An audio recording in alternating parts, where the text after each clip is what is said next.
This is Country Roads, Take Us to the Movies, episode blah, blah, blah.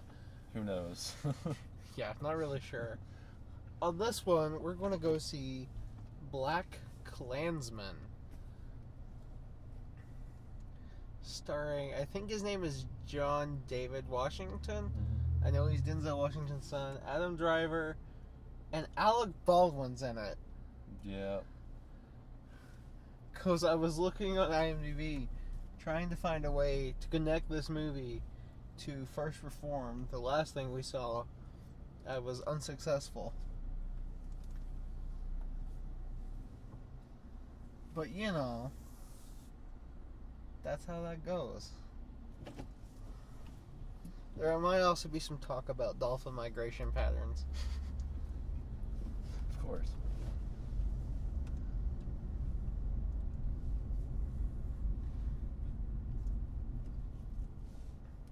So, in preparation for this, on a completely unrelated thing, I watched the movie Enemy. It's like one of the few Denis Villeneuve movies I haven't seen. And since they added it to Netflix, I did Enemy. It was a movie. It's only an hour and a half long. That's something. Something. I'm texting, I can't give commentary.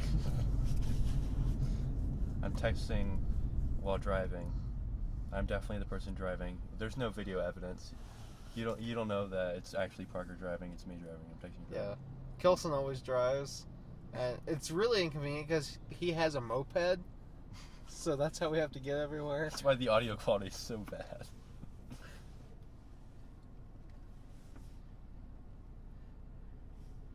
You know, you gotta pedal so fast just to get it going.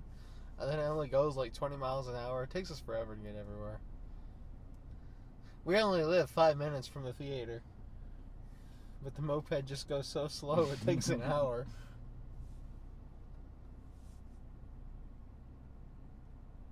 Also, there's a car in front of us with a license plate that says load them up, and I kind of want to rear end them.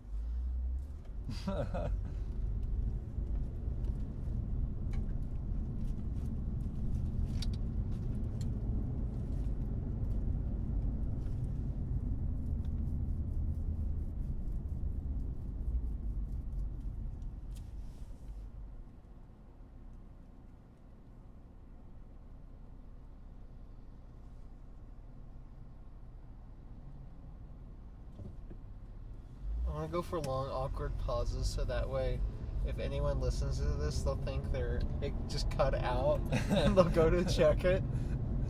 I'm almost ready to talk. Almost finished drafting this text.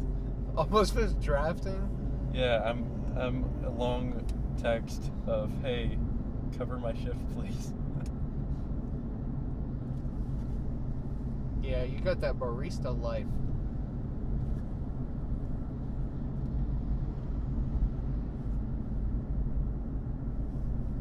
Barista for life, man. I hated that.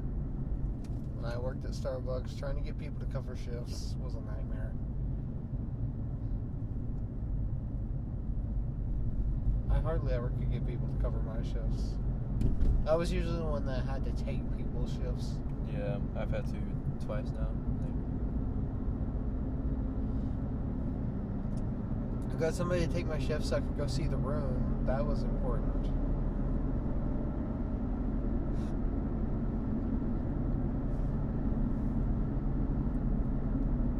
Because there is nothing like seeing Tommy Wiseau's face on a really big screen.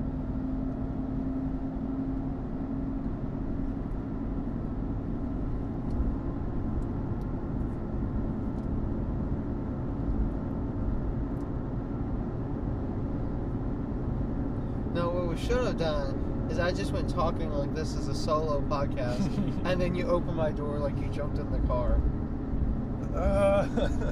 I jumped from this flatbed onto here like Mad Max.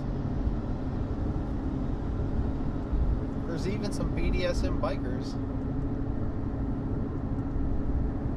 Okay, I just hope this is the right person. that I didn't accidentally put in the wrong number. Alright, I'm done texting. Now it's time for movies. Movies with 2 Z's. So, the gas station didn't have my preferred movie candy, which is Mike and Ike's, the best movie candy. That's a good movie candy. My go-to for movie candy has always been since I was a kid, and probably will always be Bunch of Crunch. I love I've Bunch never of Crunch. actually had Bunch of Crunch. It's the only time I eat it.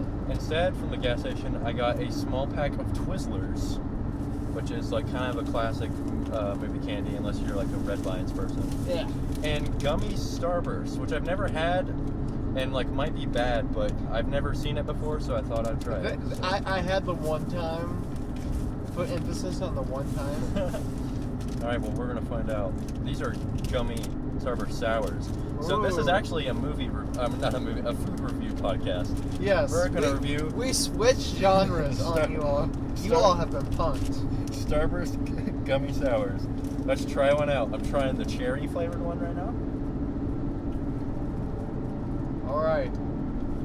It's okay. On the arbitrary number scale, how do you rank this Starburst? It is 5 regular Starbursts out of 6 sour Starbursts. So whatever that means. Yeah. Yep. It's kind of just a gummy sour Starburst that's a little sour. Yeah, you can put that on the back of the bag. Kelson Howerton, award-winning journalist. It's kind of just a Starburst, but gummy and sour. Man, this is the most riveting podcast. Silence, sneezing, and Starburst. Commentary about texting, sneezing, Starburst review. So was Enemy Denis Villeneuve's first English movie? No, I think Prisoners was. Well, no, actually, I think this one was made before Prisoners. Because this was made before Prisoners, but Prisoners came out first. So, it's still a very Canadian movie. Like, it's set in Canada, and there's a lot of Canadian people in it. Jake Gyllenhaal, famous Yes. Canadian. Famous Canadian Jake Gyllenhaal. Who I think instead of there needs to be an Oscars category for Best Crazy Eyes, and it'll just be Nicolas Cage and Jake Gyllenhaal every year. But it was a movie, and as I've stated many, many times, I love Denny. Denny's one of my favorite directors. Yeah. I have loved everything Denny has made. I don't know how I feel about this movie, and I think I might not like it. Yeah, I heard it's real weird and different. It starts off kind of confusing. That's how you start the movie. You feel confused. And then you end the film confused. It didn't feel like Denny made it. It felt like Nicholas Winding Refn made it. Yeah. It felt like he really directed it. Like, if you told me he made it, I've been like, oh, that makes sense. It's got some weird shit. Especially at the beginning.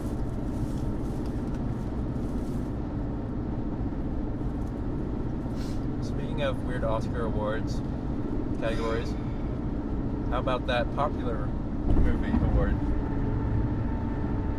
That is the dumbest fucking thing. Why? I don't know. I'm on board with it if it's like something really stupid. Like, what's that Skyscraper movie? Is that? Yeah. Yeah. That should win. That'd be amazing. I just hope it's like a really weird, like really bad mainstream movie somehow wins an Oscar just so we can say that. Like when Suicide Squad won an Oscar. Ugh. Like, it just... What was the point of it? I don't understand. Well, everyone was saying, like, that's just so people won't complain when Black Panther doesn't win Best Picture. Or even gets nominated for Best Picture. Well, I like Black Panther, but I don't think it's good enough to be nominated for Best Picture. Some people do, though, but those people are crazy. Like, I'm hoping this movie we're going to see is one of those worthy to be nominated for Best Picture. Yeah. This is one of the movies I'm looking forward to the most. Yeah. This movie. It looks pretty good. Looks like a way easier movie to like than the last one we saw first performed. Yeah. That comes out soon, so there you go. Hey. It comes out the 21st of this month. So. Yeah, that was a weird one. It was a little strange. Yeah. It wasn't as weird as Enemy. I bet.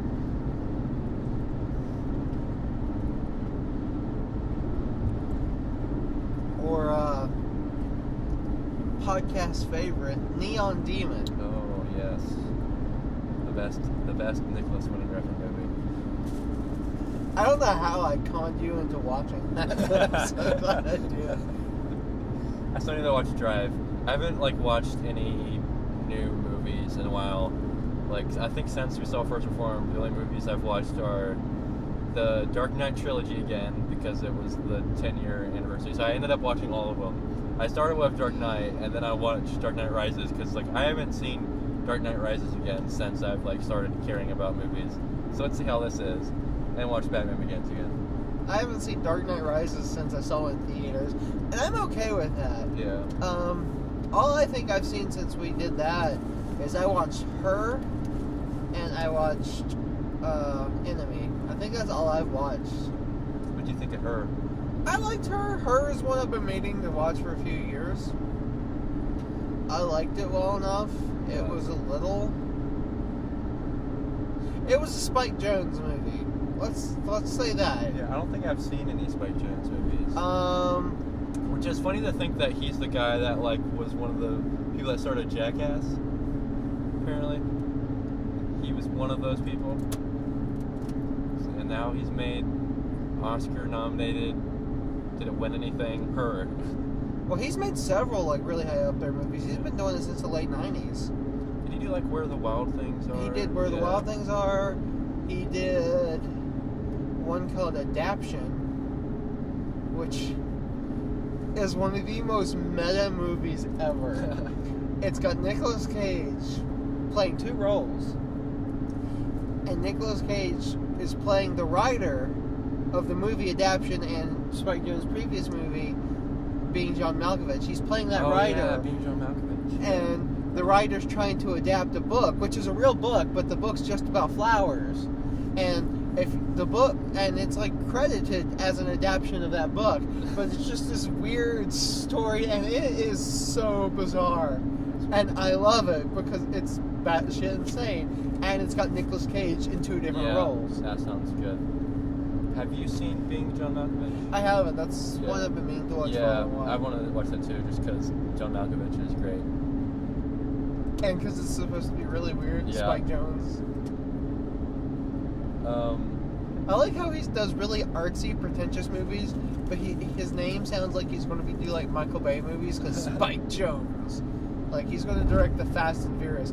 Spike Jonze's Fast and Furious movie would be really interesting.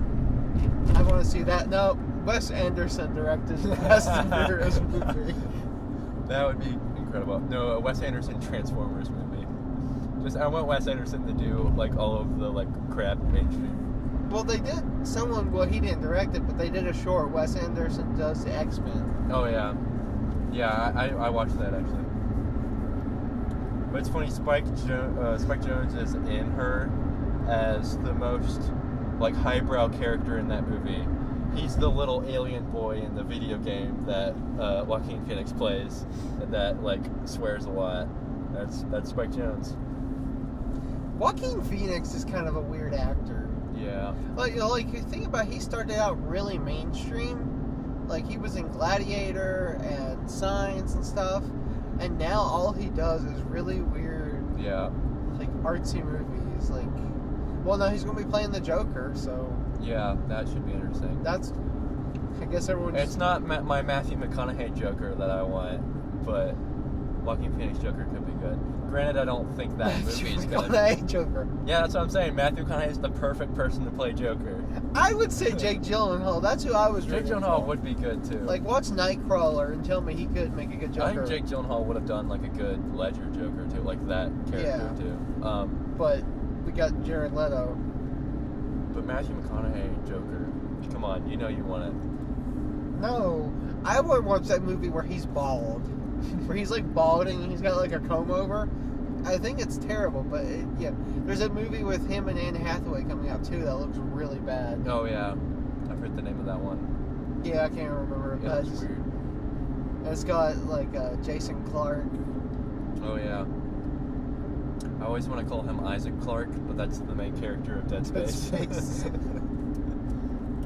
I don't think I've seen Jason Clarke in anything but Apes. The only other thing I've seen him in was Terminator Genesis.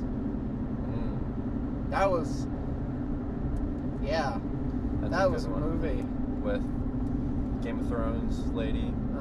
And Jai Courtney. Jai Courtney. Oh, they're rebooting Terminator again. Did you hear about that? Oh, good. No, like it's currently filming. They released stills of it. This one's got an all-female cast. Oh, okay. Because Terminator needed a feminist reboot because it wasn't a franchise that had one of the strongest female action characters of all time. Also, Sarah Connor in the picture looks like Hillary Clinton, and it makes me uncomfortable. Because, like, is that a joke that Hillary Clinton's the Terminator? Because I do agree with that, because, you know, the last election was the Terminator versus an irradiated Oompa Loompa.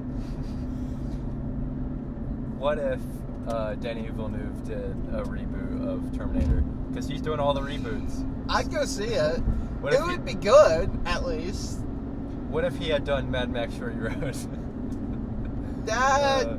I don't know if you could have made that better. Just all of those 70s, 80s reboots. You know, just all Denis Fury Villeneuve. Road's one I'm perfectly okay, because George Miller made that movie perfect. Yeah. Nobody could have made that movie better. Because I don't think Denny would do a big high-profile project like that again, because he even said he's not after Blade Runner just tanked. Because he's like, he just made the most expensive art house film in history. And Dune's already, like, Dune will be big, but it's not going to be big. Yeah, I don't see it doing much better than 2049. Maybe they'll spend less money on that one. Yeah, maybe. Probably. If 2049 had gotten, like, Best Picture nominations, or something that would have helped make up for it, but it got nothing. It won cinematography. I think it was it. It got nominated for, like, I don't think it won those, though, right? I don't think. I think it was just cinematography. Which that one was kind of like them correcting all of their past mistakes to finally give Roger Deakins an Oscar. Just Roger Deakins' eyes are beautiful. Like, the way he sees... I want to see like he sees. I wonder what his would be his best looking movie. If it's 2049 or 2049 is really good looking, but he's also done a lot of other really pretty movies. So yeah, he's done a lot. Denis Villeneuve directed Jurassic Park. That would be good. I would watch that. I also rewatched Isle of Dogs with my brother. And yeah, it's still good. It's still a good dog movie. It's in the top 10 dog movies. Where does it rank compared to All Dogs Go to Heaven, which we know is the top dog movie? I don't even remember that movie. I saw it when I was like in elementary school. It's free on Vudu, so there you go. I remember there being like a weird casino thing where he gets shot or something. It terrified me as a kid because there's an alligator with gigantic pink lips, and those lips made me deeply uncomfortable. I think I had a fear of lips as a child because that alien in Return of the Jedi, the one with the lips, that also made me deeply uncomfortable. Yeah. Like, I could watch dinosaurs eat people all day. That's fine, but those lips sticking out, I'm out. Yeah. No creepy lips in Isle of Dogs, to my knowledge. No, I don't think there's maybe creepy some lips. of those claymation dudes or puppet dudes. They're not claymation dudes. What am I saying? Maybe one of the weird stop motion puppet dudes. Yeah, when's Wes Anderson going to make a claymation movie? That's his next movie. I'm surprised he hasn't. At least like a short film, at least. He really likes the stop motion, though. doing that. He should direct a mocap movie. He Like should do Andy the Serkis' he should do the next Avatar. I'd watch that. Denis Villeneuve does Avatar. That'd be moderately interesting. I don't know if you can make Avatar that interesting because it's virtually just Dances with Wolves meets Pocahontas meets Fern Gully. But you could try to make it interesting. And again, I don't know how well you'd succeed. I can't wait for Sam Worthington's comeback, his big comeback in his career with the next 4 Avatar movies. That are never going to get made. Because, remember, this franchise is almost 10 years old. That's insane. And by franchise, it has one installment. They've been talking about sequels for 10 years, but never made one. Yeah. Yeah, in that time, the MCU's made like 20 movies, and Avatar's made one. Yep. That's what they need to do for the popular movies, is rewrite the last Oscars and give it to Logan for like War for the Planet of the Apes. I just think that category is so stupid. Yeah. Because it's just a way to be like, hey, look, that big blockbuster movie you like. That's and Transformers. It not only like discredits all of their other awards in that, oh, these aren't popular movies that people actually enjoy. These are in a different thing. And then the popular movies like, this is a bad movie. It's like kind of what it sounds like. It doesn't sound good either way. Yeah. I wouldn't be too surprised if they scrapped it because everyone's real mad. They will. But at least it isn't the Golden Globes. Still didn't do that. No, the Golden Globes didn't do popular movie. Not even they were that stupid. But I mean, they were stupid enough to do Get Out musical and comedy. Let's Get Out. And The Martian won that too. The year before it was The Martian, and then Get Out, which is great. Or I guess Martian would have been 2 years before. But yeah, The Martian as a musical or comedy, as is Get Out. You heard it here first, folks.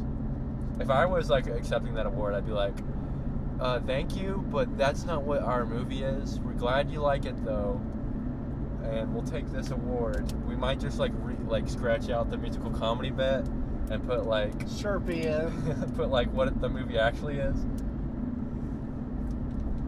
Did you also hear that they've like changed also other things for the Oscars, where like some of the other awards for like things like costume design and makeup and production design and like a lot of the more technical stuff that doesn't have A-list celebrities accepting awards, that doesn't attract as much attention, they're recording them before the Oscars and then like showing like a brief video of they show a bit of the recording of them accepting the award. And then everyone's like, well, thanks for like kind of demeaning all of those awards, all of those people. Yeah, all those. Yeah, that's just dumb. The only thing they didn't need to change any of that, and the only category they needed to add was something that gives recognition to mocap or performance capture. Yeah. Although Andy Serkis has said he doesn't want like a performance capture actor award or something like that, because it's like, we're just actors. And in fact, we're acting more than you non-performance captured actors, because we have to do all this and be serious while we're wearing spandex, and that's hard to keep a straight face when you're surrounded by a bunch of dudes in spandex making ape sounds. I want to see Mowgli just because Andy Serkis is directing it. Yeah. Like, it doesn't look interesting to me, but Andy Serkis is making it, and that's all that matters. Because I trust Andy, and I want his movie to make enough money that he can make another one. Yep, they finally announced that Animal Farm movie that he's doing. Like, I don't know if they had a trailer for it or something, but it was some people sharing articles about it. Yeah, that they announced, like, what, 5 years ago? Yeah. He was doing He's it. also doing it in a Rumpelstiltskin movie. He's just going to fuck up all your childhood.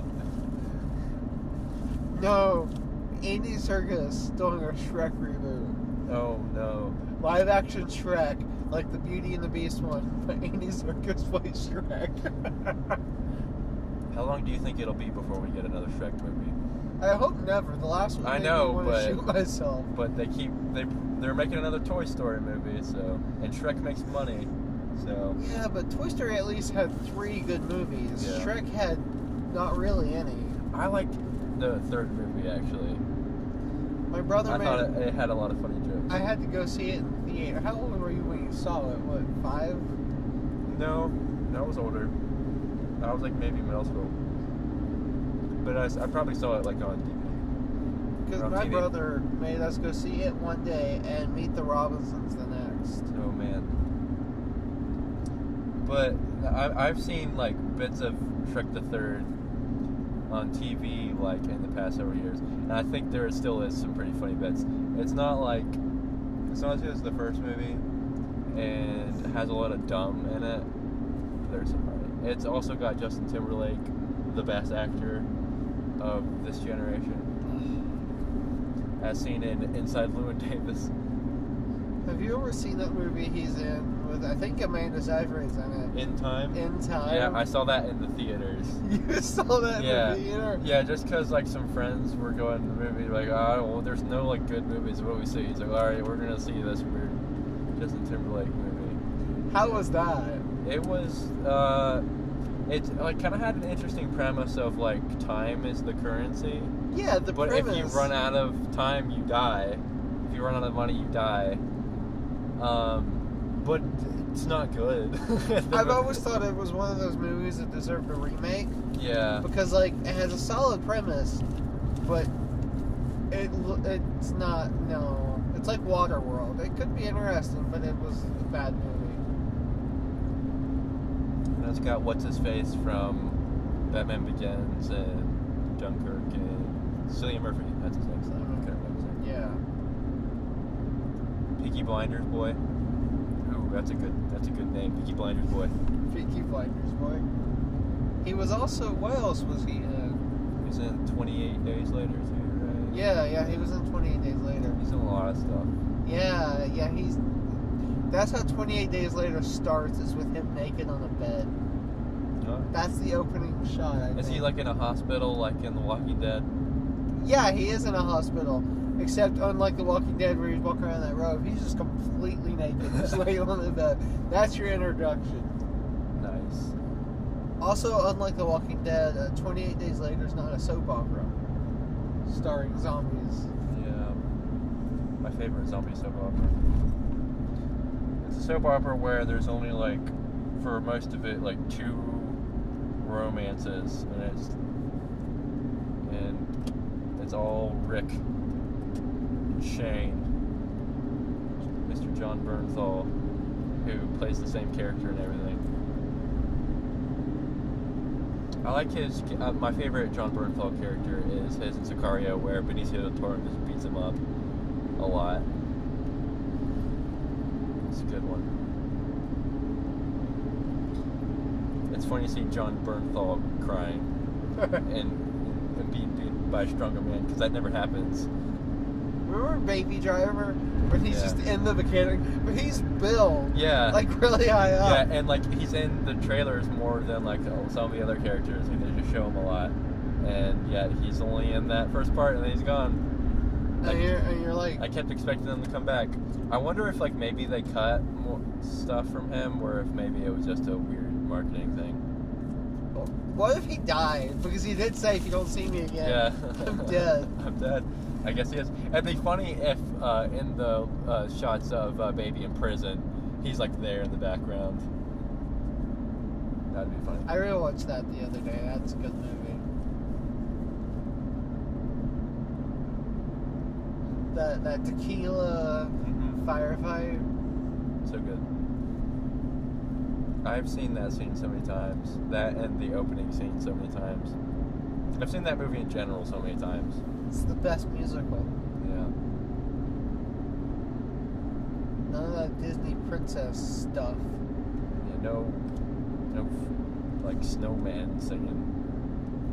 I want a musical directed by somebody really weird, like Nicholas Winding Refn. Nicholas Winding Refn does the Nutcracker remake that Disney's making. They just released a trailer for that. Yeah. I haven't watched it because it looks scary. But I just like the idea of that is because, like, his comment of, like, it's like me playing with my dolls and my ballerinas. I'm like, yep, he needs to do Nutcracker.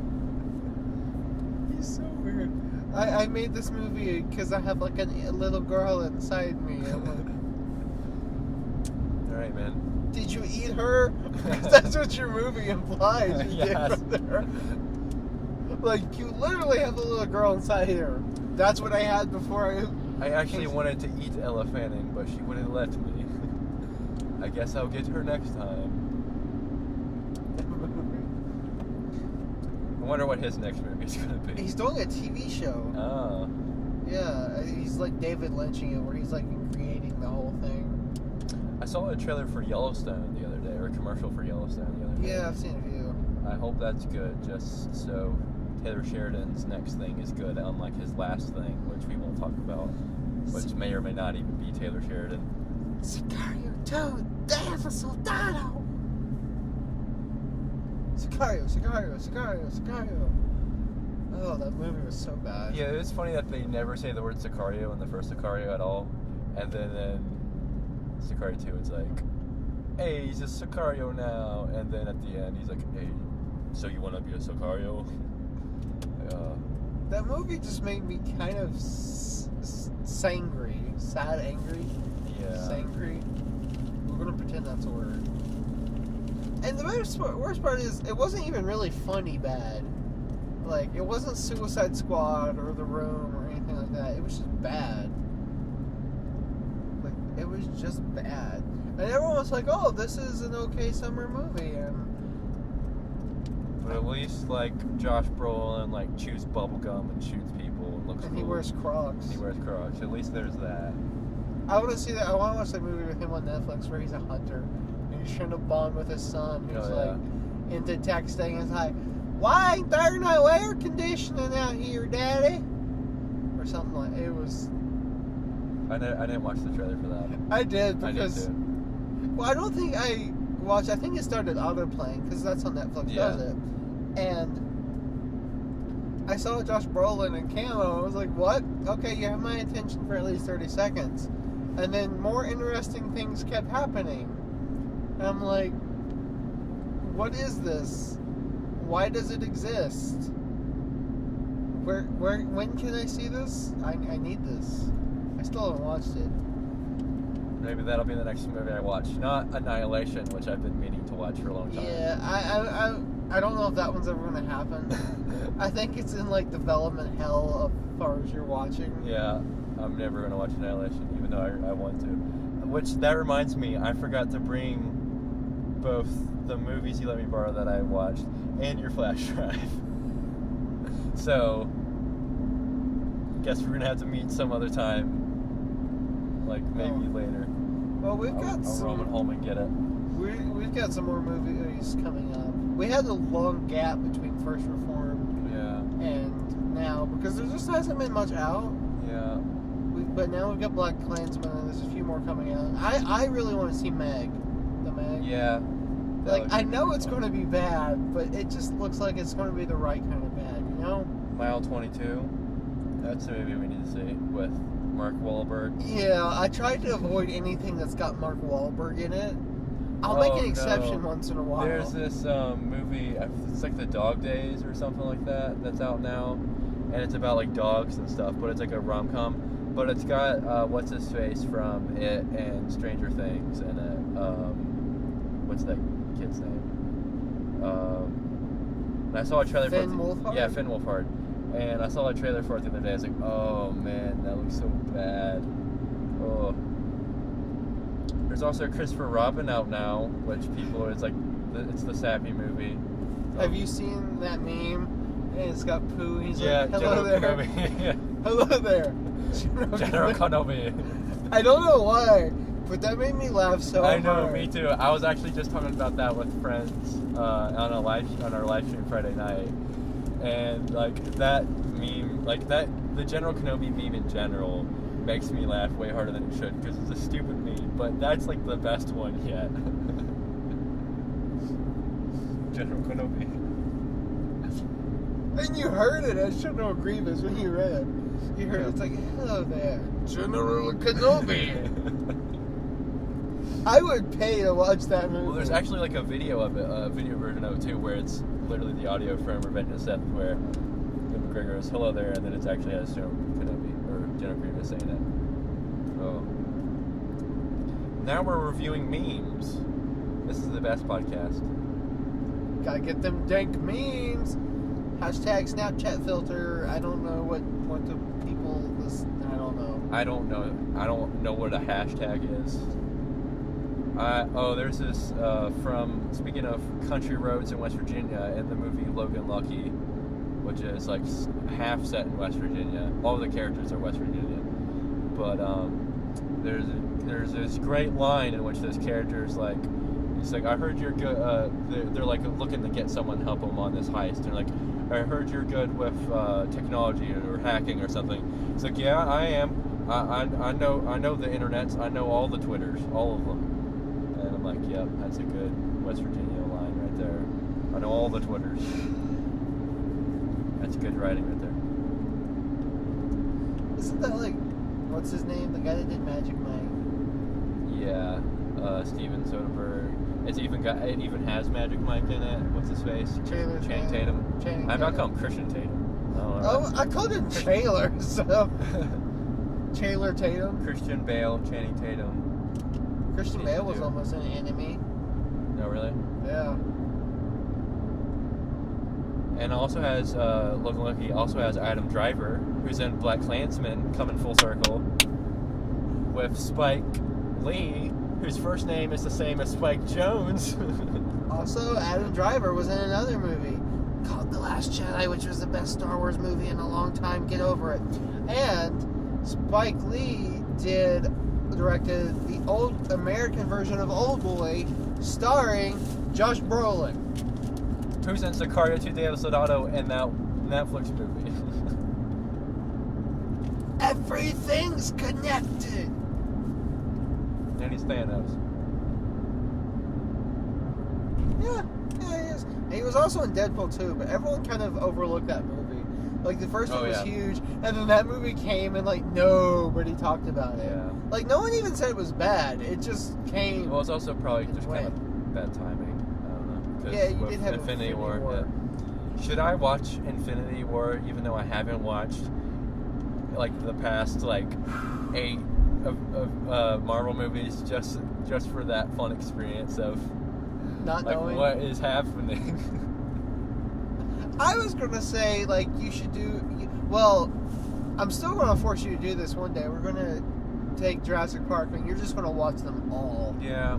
And you're gonna sit through them all. They're on Netflix now, or at least the first 2 are. I think the first 3. First 3. I just want to watch the first one because it has Jeff Goldblum. The first one's one of the best 90s happy movies. Jeff Goldblum, and he says life finds a way. Jeff Goldblum plays the same character in every movie. He's like, and yeah, even in Portlandia, where he has to play different characters, he's just like my favorite. I just like watching Jeff Goldblum interviews because he's still that character. Like, I don't think he's like. I think he plays it up in his interviews for sure. I do think that is just his personality, but I think he definitely plays it up for interviews. But still, it's so great. He's insane. On the extras on Isle of Dogs, it has this. I think it's also in YouTube. It has like a cast interviews, but it's like all the dogs, and they're like, and it's like it's animated, so it's like all the dogs as if the dogs are actors, and they're being interviewed about the dog they played in the movie. And Jeff Goldblum's one is hilarious because he just starts. He's like, oh, that reminds me of that one song. Oh, what's the name of that song? And then he just starts singing the song. It's his entire clip is just him singing the song because he's Jeff Goldblum. That movie had a weird cast. Yeah, it's like the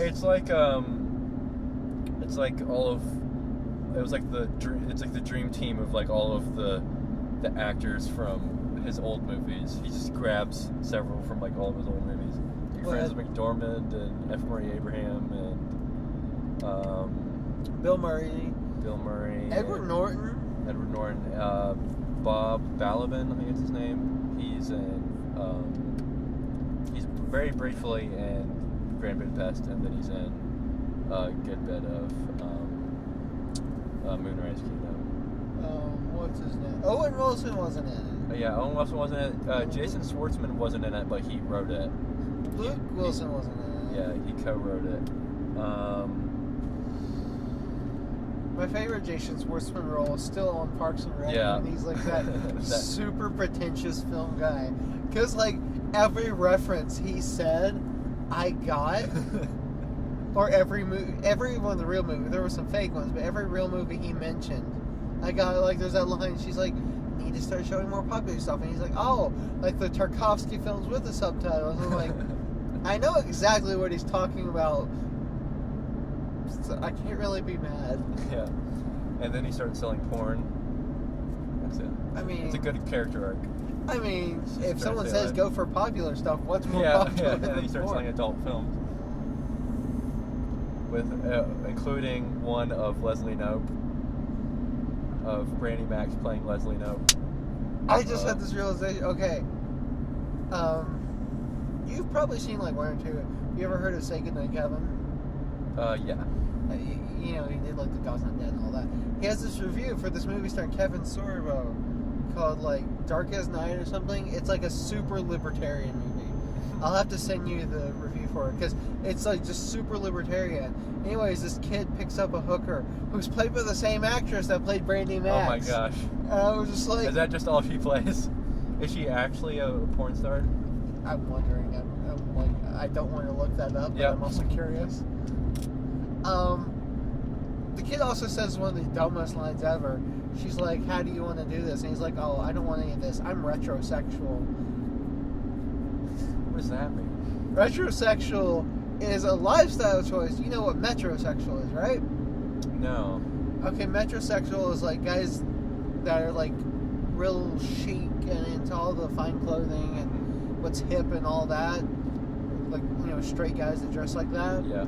Retrosexual is guys that dress like more old-fashioned and stuff like that. Old-fashioned. I thought you were going to mean clothes. They're only attracted to retro things. But it's not actual sexuality. Yeah. And they're just, and he's like using it. I'm like, that's not how that works. And it's got some really, it's super libertarian. Like, it's more libertarian than me. Like, it's that kind of branch of libertarianism where it's like, hold up, no, that's a little too much here. And it's got Kevin Sorbo. So is it like the government should allow prostitution and we should be able to do cocaine? The government should allow everything. There's like a secret underground everywhere, and there's just people selling drugs and nukes and Hot Summer Nights. Yeah. It's funny, I sent you the video from Carson Runquist about like how to make an A24 movie. Yeah. Kind of talking about and then his next video was Hot Summer Nights doesn't work. He's like, I know I just made a video about why I love all these A24 movies. I didn't really like Hot Summer Nights. Sorry. And then went into why. And he didn't say it was bad. He just said it wasn't. It was kind of boring and kind of weirdly edited. And I still want to watch it because it's on my Oscar list. Like, yeah. I don't know if we went over our Oscar lookouts. Like, we've been trying to keep tabs on like what could get nominated, and like I have a list on my phone that I just keep updating. And BLACKkKLANSMAN's one I think has the potential to be one. There's a handful of others. Boy Erased. Yeah, Boy Erased. I feel it's got a really strong chance.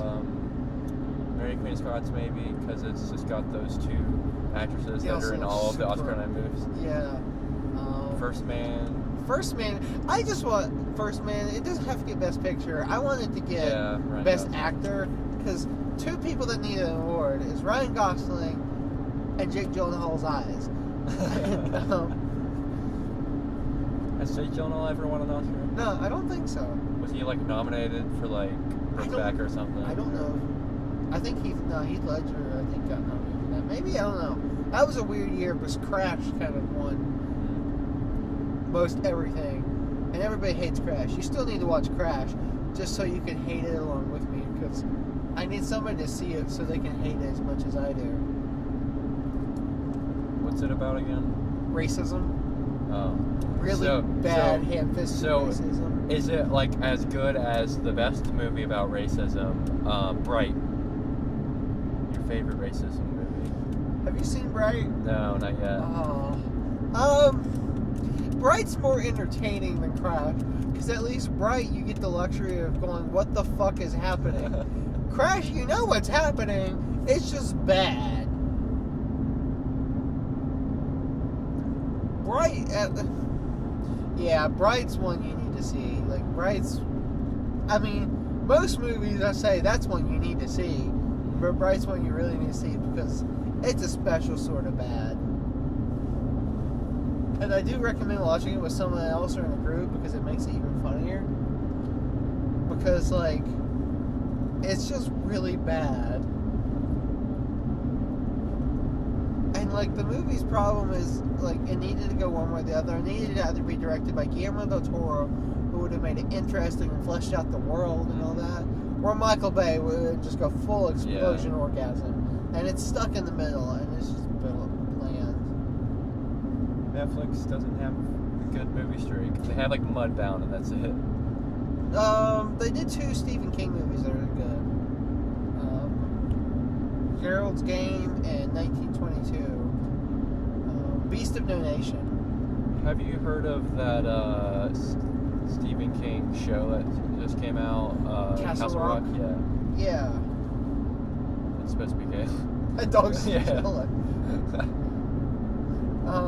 Yeah. And it's got, like, references to all his other stuff. Yeah, it's like a ton of things are tied into it. Yeah. It's even got the actor that played Pennywise. Yeah. Yeah. I didn't know they announced the cast for It Part 2. Yeah, it's like Jessica Chastain. Well, everyone knew she was going to be in it because everybody was pulling for her, and she wanted to do it, and she worked as a director. There's like 2 big redhead actresses, Jessica Chastain and Amy Adams. It's Jessica Chastain. Well, people can wear wigs. I really like Jessica Chastain. Yeah, she's really good. She's really underrated, I think. Like, she's a really talented actress. Murph? Her best role ever? Yeah, we should probably try and forget that one. She was good in The Martian. Zero Dark 30, and she was in Crimson Peak from Guillermo del Toro. that movie Lawless that I haven't watched yet. Oh, yeah. I've never seen it either. Oh, you haven't? No. Tom Hardy? Tom Hardy's in it. Shia LaBeouf? That's why I haven't watched it yet. He just did a movie for Hulu. Isn't it about himself? No, it's about his dad? tennis. Oh, okay. He plays a tennis star, but he does have that movie coming out where he plays his dad. Yeah, he plays his dad. It's like a biopic about his dad or something. It's about him. Yeah. But he plays his dad. Shia LaBeouf. I want to see that one. That's one I'll definitely make an effort. Speaking of that IGN plagiarism thing, Shia LaBeouf plagiarizes and yet still kind of has a career. Kind of. Just because he's not famous anymore. Oh, Shia LaBeouf. I like the fact that Shia LaBeouf exists. Like, I enjoy Shia LaBeouf. Shia LaBeouf is kind of like an Alex Jones situation.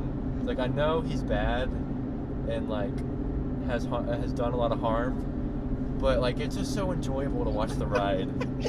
Did you see Alex Jones got banned on YouTube, I think? Yeah, he got banned on, like, everything but Twitter, I think.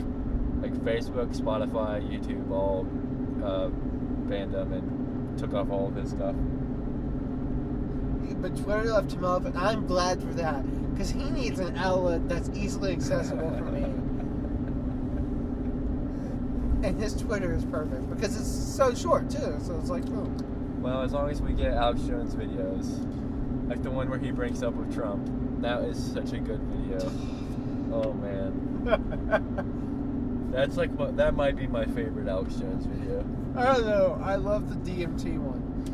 I don't know that I've seen that one. I even have that. I took it, downloaded it off YouTube and put it on my iPod. Wow. I love it so much. Yeah, he's just like, Hitler took the DMT, Stalin took, yeah. It's really weird. Then there's the gay frogs. Yeah, the Frog's Gay is a classic too. Yeah. Oh, have you seen the Frogs. Amazon Alexa or Jones? Yes. Yeah, that one's also very, very good. This is Country Roads. Take us to the movies. Your favorite Alex Jones commentary podcast. Yeah. We haven't watched many movies. Yeah. So hopefully, I imagine BLACKkKLANSMAN will give us plenty to talk about.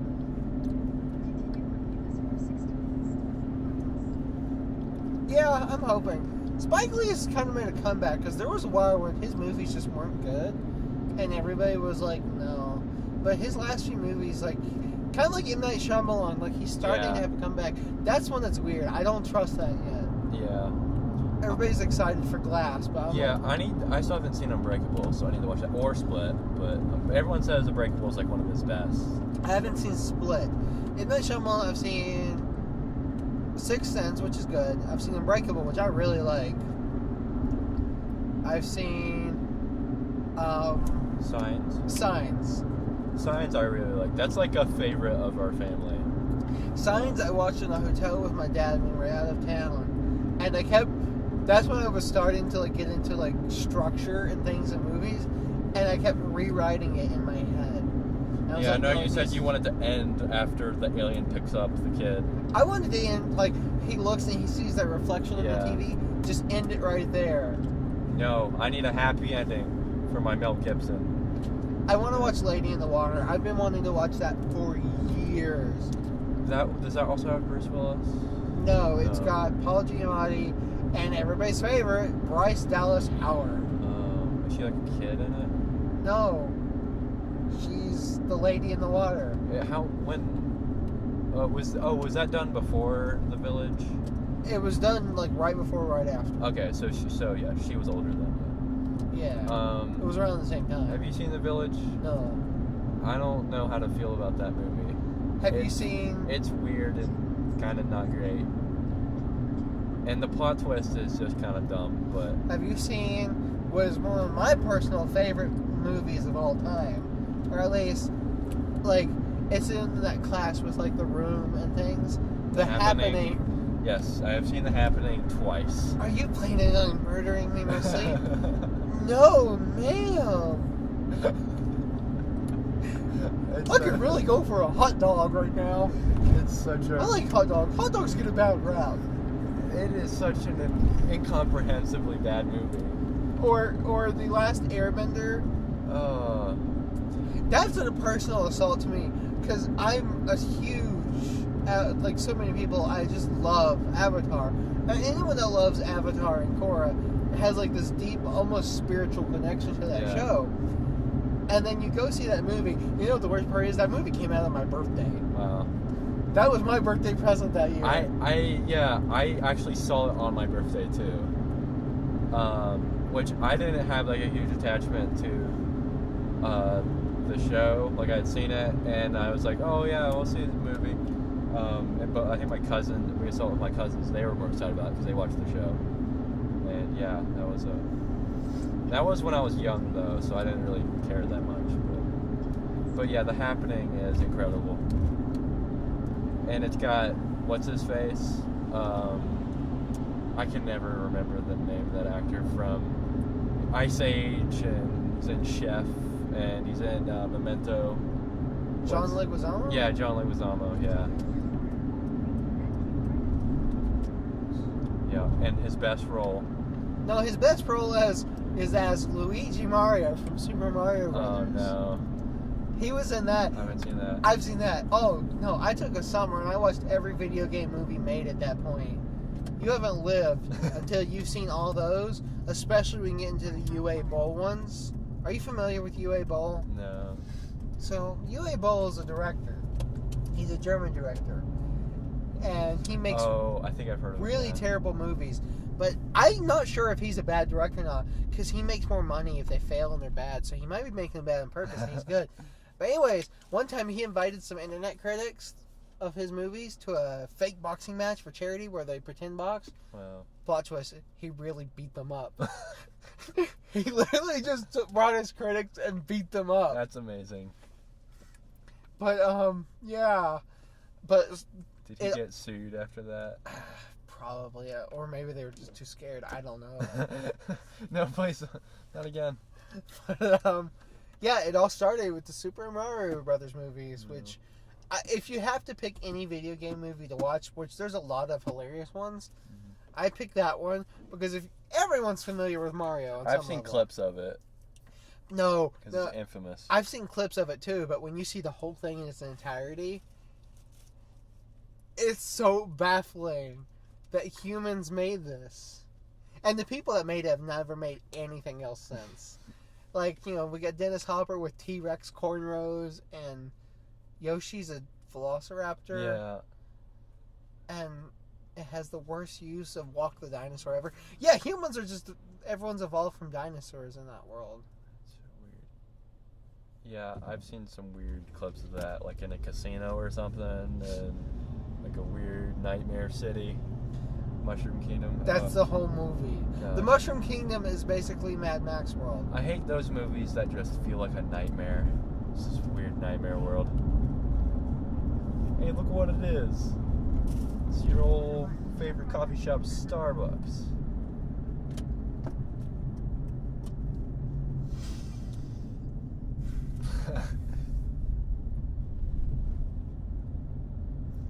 Yeah. Last movie we saw here was Isle of Dogs.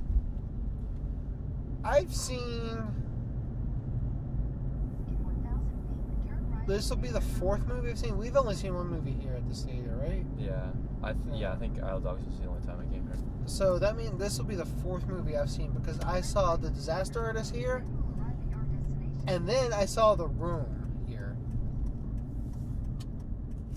If you ever get an opportunity to see The Room, like in a theater, take it. Because one, that movie's just hilarious and everyone should watch it. But two, in a crowd, it's so great. Because everybody's yelling and screaming at the movie, like, what is wrong with this? But then there's these weird games, like there's just random spoon art in the room, just in the houses. So people start throwing plastic spoons when they see spoon art. Or they'll count the number of times that they, like, say how good of friends they are or something. We're best friends. It's like, Johnny's my best friend. One! They don't have a BLACKkKLANSMAN poster. The internet has never lied. The internet is nothing but facts. It would be hilarious if we could hear they're not showing it. But, Okay. guess we're gonna see Mamma Mia 2. You can go see Mamma Mia too. The Meg is still out there. Is Meg showing now? Yeah, came out the same day. Yeah, I mean, yeah, that would be the one to go to instead if they didn't have BLACKkKLANSMAN. Like, man, terrible short movies. Everyone's been doing reviews of Deep Blue Sea, I guess, in honor of the Meg. I'm like, y'all are late to this train. Deep Blue Sea is... I watched that one day, and I think it was really high, too. It was really funny. But I was also probably on drugs. don't do drugs, kids. Learn that from this podcast. Or do drugs. I can't tell you how to live your life. It's libertarian. You do what you want. The government shouldn't tell you what to do. I mean, the bad thing is we are both kind of libertarian. A little bit. Just a little bit. I'm a little bit of everything. That's what I like to say. A little bit of everything. I'm a mutt. I got lots of different things in me. I'm 20% Irish setter. Which you can't see on video, but Kelson has long flowing locks of red hair. Parker kind of looks like a street corner Jesus. That's what Stephen Colbert said Casey Affleck looked like in this one interview, and Casey Affleck got really mad. And it was just like the most awkward interview ever, because like Stephen Colbert kept making fun of the way Casey Affleck was dressed and his hair, and Casey Affleck was like, "Can we move on to something else?" But yeah, it was great. You kind of look like Casey Affleck. You look like Casey Affleck mixed with Jared Leto. Oh, fucking Jared Leto again. As soon as I started at Starbucks, everyone was like, "You look like Jared Leto." When I finally left and I went to a new job, there was a guy, he's like, "You look like Jared Leto." I'm like, stop. You even sound like him too. Have you ever sang like rock music? You should get into that. He did that. Yeah. He's still doing it, kind of. They like had a comeback and they did like one song. I think they did an album, but there's only like one song that has ever played on. The weird thing is they did Jared Leto started on like a really sappy teen show. My So-Called Life with Claire Danes. Jared Leto's made the rounds. He's done like everything. He was in that great-looking Netflix movie, The Outsider. I don't think I've seen that. Yeah, he's part of the Yakuza. Oh. But then he's an outsider in the Yakuza, and they don't trust him. And it looks like something that would have come out in 2005, starring Jason Statham, but it's got Jared Leto. It came out in 2018. Jared Leto's such a weirdo. And but... speaking of weird Netflix movies, and tying back to whatever his name is that was in Avatar. Sam Worthington? Yeah, he did a movie for Netflix. It's called The Titan. Who hasn't done a bad movie for Netflix? Nicolas Cage? Not yet. Shia LaBeouf? Is he? No, he did one for Hulu. He's too weird for Netflix. He went to Hulu. But it's like, he goes to the moon as Titan, so he's got like a super serum and he goes crazy. Oh. Because Sam Worthington. You know, your typical plots. Yeah.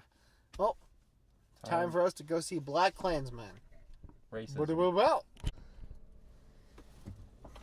So we just saw BLACKkKLANSMAN.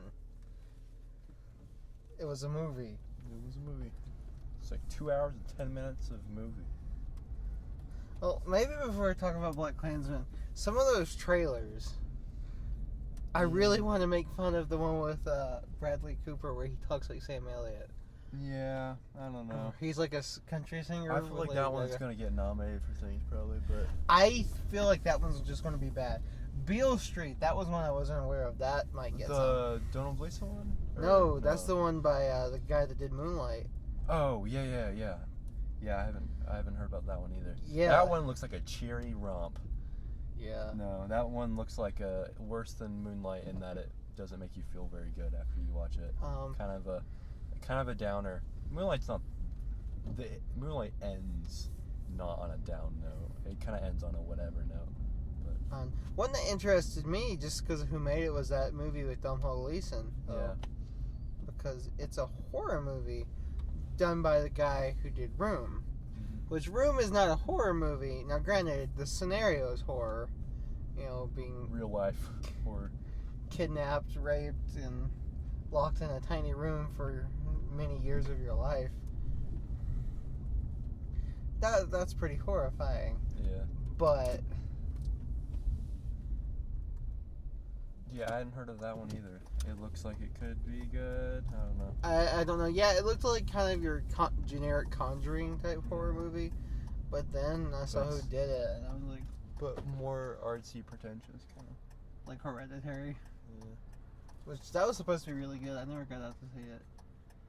And then, yeah, A Star is Born for the 30th time.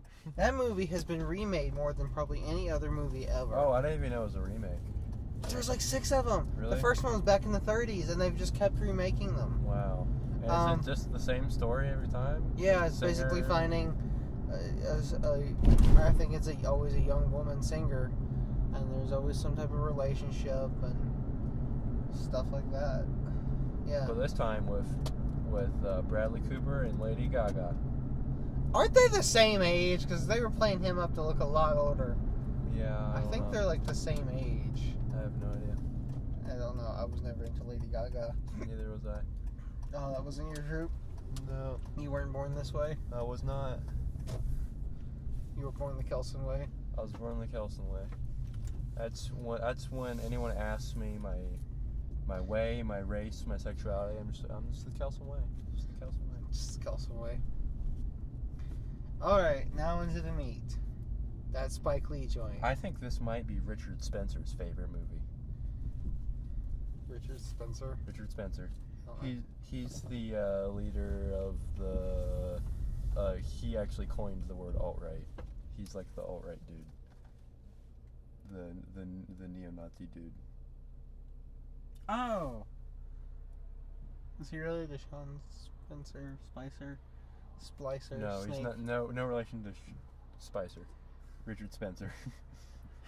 I don't know. What? Let's not start something. They're both their last names have Spot. Sean Spicer and okay. Anyway, yeah, it's not a movie Richard Spencer I think would enjoy. No. I don't think so. It was. I thought it was. One thing about it, I thought it was really funny. Yeah, it was very funny. It was.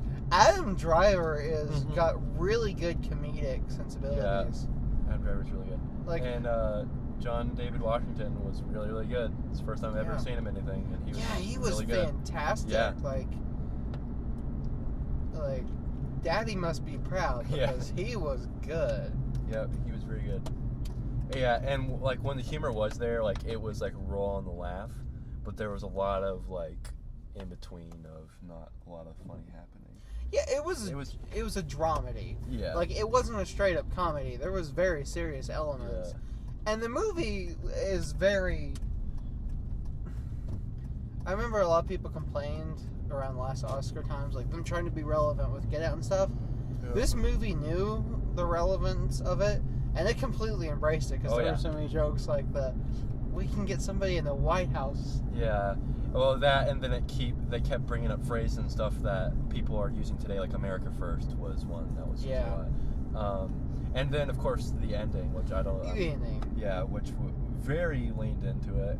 The ending was, like, I didn't mind it. Now, I typically don't like things like that. Like, just any movie breaks it. Yeah. Like, even Schindler's List, when they have that scene of them all walking and putting the stones on his grave, like... I don't know, but like it didn't bother me because it made sense within. Yeah, well, that was what I was gonna say. Is it's a very political movie. So if you're going to a movie not wanting to think about our political space right now, it's not for you. But I think it handled it really well, and like it makes sense because that stuff still is happening today. It's still very like to a much lesser extent, but yeah, like Charlottesville happened. Did you notice, like, I like he did that juxtaposition when the white power, black power. Yeah, that was interesting. And did you notice, maybe I'm completely crazy, but it faded back to the KKK, and they were still chanting black power? Yeah. There was one time I heard them say white power, because I thought they were going to alternate, and I think he just had them throw it in there. Huh, interesting. Just, Yeah, see, I was kind of wondering if it was going to be a thing of, like, the black power people were going to do something violent too, but then it never went to that, although like they keep saying like the revolution's going to happen and it's going to come to that. Yeah. But I guess they just weren't planning on like attacking anyone or anything. But I thought I was wondering how far that juxtaposition was going to go, because we knew the KKK were doing something, they were going to attack people. So I was wondering, like, is it going to be like Ron has to choose, like, is he going to help stop KKK, or is he going to help stop the Black Student Union people? Like the conflict of interest. Yeah, I'll have to look into like how true this was to the actual story, because I hadn't actually heard of the actual story. Yeah, I'm really curious. I didn't even know it was based on a true story until like a week ago when I heard something about it. I was like, oh wow, really? Based on some faux real shit. Yeah, for real. But yeah, it said based on the book by Ron Stallworth, so he actually wrote a book about it. And I wonder how much they actually buried it, because like it ends with the police chief telling them. I thought there was going to be a thing that the police chief was actually like somehow not part of the KKK, but like in their pocket or something. Well, that's the funny thing, is that actor that played the police chief, he's like a bad dude in everything. In the show Person of Interest, he was the crooked. He was like the leader of HR, which was like the crooked police. So I was like, this guy always plays a bad guy. So I was really waiting for him to be a bad guy and be like, yeah, I'm in the KKK, y'all. But no, that never happened. So, overall, is that better than the last two movies we've seen? I would say, yeah, it's a much easier movie to like than First Reformed. What was the one we saw before? Oh, Sicario. Oh, yeah. Oh, yeah. You're already forgetting it. Yeah. The one thing I'll say about this movie was that it was kind of slow a lot. It takes a little to get into it, too. Like, I was wondering how long it was going to take before, like, the whole, premise of the movie started. And it's a little bit. But I also feel like the movie just felt longer to me than it actually was, so maybe it really doesn't take that long. Because coming out of it, I was like, man, this is going to be like 2 hours, 30 minutes, close to 3 hours. And it was just like 2 hours, 10 minutes. It is a little slower pacing-wise, but I think overall it's really good. Yeah. This is... the first one that we've done a podcast for this year that I've really, really... Yeah. Like, I've pointed to him, like, I really like that. Because Sicario, too, well, we both just straight up dislike that. At First Reformed, you're like, Confusion. I don't know. I don't know if I can like this. I don't know. The Magical Mystery Tour, why are you flying? Yeah. It was really, really funny. The first scene where he calls up the KKK was like, it was also a great theater moment because just everyone in the theater was just dying. And then again, whenever he calls David Duke at the very end, it's like dunks on him. Every time he was talking to Duke, and they're all like hanging around the phone. That was hilarious. And yeah, Adam Driver was really good too.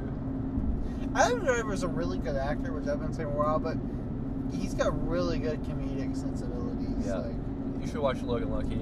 He's pretty funny in that too.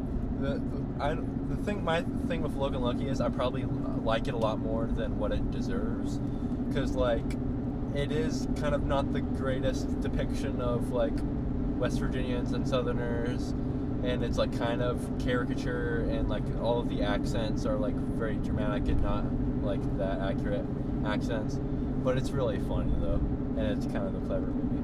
But he's really funny in that too. He's got like one arm and he's a bartender. It's a good Adam Driver. my problem with Logan Lucky is Scott Channing Tatum. I just don't like him. Yeah, I don't like him that much either, but I know you're a huge Magic Mike fan. Yes, I am. Magic Mike, my favorite movie. Have you Especially actually the second one. Have you actually seen Magic Mike? I've never seen I was curious because I know for a while you kind of got a little interested in Soderbergh's films, so I wondered if you actually took that plunge and watched Magic Mike. No, I haven't watched any of the Ocean's movies either. Like, I think Logan Lucky actually is my only Soderbergh movie I've seen, which is funny because his wife is actually West Virginian, and she like ghost co-wrote or maybe completely wrote the screenplay. Like it's under a fake name, but like I think there's pretty much all but confirmed that it was his wife. So that was the kind of funny thing, is the kind of not completely accurate depiction of West Virginia and stuff. Well, probably going for over the top with a movie like they that, were, I feel like. But then they also talk about roads and stuff in West Virginia, like highways, and they get those wrong. But I feel like it was probably just for the convenience of the movie for the story. Did they say they suck? Because they do. No, it was all about the quickest way to get from North Carolina to West Virginia or whatever, because that's part of the plot, or because they have to drive there and back as quickly as possible for the heist. But it was funny watching with a group of West Virginians that know West Virginia more than I do, because I'm a young boy. I don't drive on these highways. Yeah, you don't. And they're like, no, it's not, right? Yeah, I do.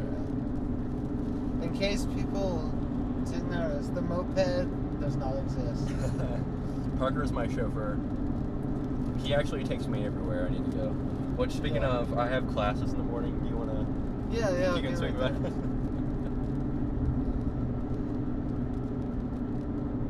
Man, now I'm bummed because I have classes and then I have to work after that. Anyway, Black Panther. Black Panther. I mean, it had Black Panthers in it. Yeah, actual. Black Panther.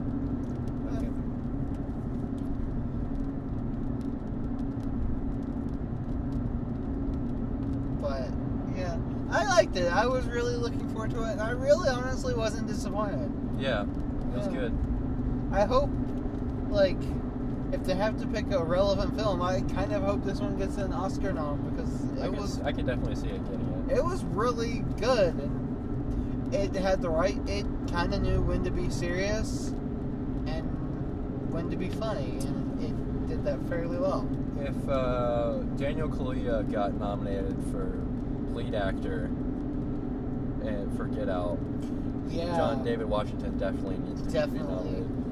I think Adam Driver could get a supporting. Yeah. He did a good enough performance. Yeah. And I wouldn't be opposed to Spike Lee getting a Best Director. I don't think he's ever gotten one. And he did some really good stuff. Yeah. For real. I could definitely see this being nominated for a lot of stuff. It's that kind of film that if it gets nominated, it's going to be for like everything. Yeah. Or it's going to get nothing. Well, I know I was watching an interview the other day with John David Washington. I forget what show it was. Jimmy Kimmel, maybe. Yeah. And they said it won like the Cannes Film Festival. The French one. For all them French people. The one with the olive branches. Yeah. Anyway, it won like the big award from that festival, apparently. So maybe that's a sign of good things to come for BLACKkKLANSMAN. Black Panther. Black Panther. That's definitely one I'm going to put towards the top right now of my Oscar list. Now, granted, of my Oscar list, this is the first one we've seen. Yeah. Because there's still a bunch more on there, which we probably won't even get even a chance to see half of them. Yeah, and what we've seen so far this year, I don't think anything else really has a good chance. Yeah, nothing that we've seen so far. If there isn't much else that happens this year, which of course there will be, like maybe First Reform could get nominated for things, but like maybe Ethan Hawke, but I really kind of doubt it. Because Denzel Washington was nominated for Best Actor for Roman J. Israel, so maybe Ethan Hawke could get nominated for That's that. true. Yeah. I don't feel it. Because you've still got Hot Summer Nights, Beautiful Boy, Can You Ever Forgive Me, which I think actually has a chance to get some stuff. That looks really good to me. Yeah. Boy Erased, I think definitely.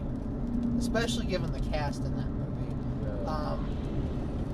The Miseducation of Cameron Post, which is kind of the same with Boy Erased. I feel like you'd have to pick one or the other. I would probably go with Boy Erased just because it looks better. Lucas Hedges in it too. He's Oscar material gold. He is, though. What do you think about mid-90s? Do you think it has a chance? Yeah, that was one I wasn't aware of. I do think it has a chance. And then Beale Street, like we saw earlier, that one definitely does. It's crazy that Jonah Hill. One, it's because Jonah Hill's doing the really artsy A24 movie. But the kid in it's Atreus from God of War. So he went from doing God of War, like probably gonna win Game of the Year for most people. Maybe like it'll be between it and Red Dead 2 probably. And then he's got this mid-90s movie, the big movie. So good for Boy. How about Ken? That's Boy. going to be the top one. What That'll win Best Picture and Most Popular. What movie? That's the one with James Franco, and it's Oh. like, I'm your brother, but I got out yeah. of prison, and I got a space gun. Yeah, that looks really stupid. Yeah, I've been getting ads for it all over. I hadn't heard of that one either. I hadn't heard of most of the movies they showed trailers for.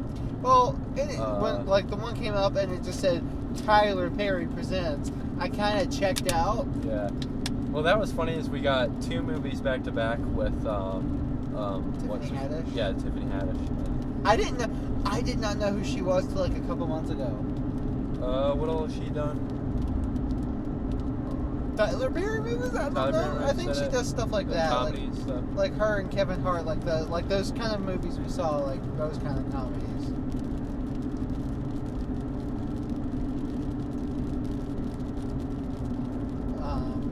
Beale Street, I thought looked like it could be really good. Yeah. Well, yeah. Moonlight guy, so it'll probably get nominated for this. Yeah. And then, things that might get nominated. Yeah, Hot Summer Nights. White Boy Rick has a chance, I think. Yeah, maybe. I don't know if White Boy Rick really has so much a chance, or if I just really want to see it because Matthew McConaughey and a mullet, and it's called White Boy Rick, but Matthew McConaughey and a mullet. That movie Blind Spotting, it's out now, and I've heard a lot of people talking about it too, and how it's really good. Which one's? It's the one with David Diggs, and he's like gets out of prison or something, and he's like on parole, and he's like really afraid of getting. It's like it's more stuff with race and yeah. police. Okay, I know which one you're So talking that's about. what was funny is that that movie's out now, and BLACKkKLANSMAN, which kind of both deal with similar issues, but with Blind Spotting be like modern day, and people were saying it's like very good too, and like very challenging. Yeah. Probably more so than BLACKkKLANSMAN. There was one. There's a couple I think I'm going to take off my list. Like there's one that had like Oscar Isaac. It's called Life or something, and it looks really stupid. I don't know why I put it on there. I had a reason. There's this movie with Oscar Isaac where he's like hunting down this Nazi dude who like orchestrated Auschwitz and stuff.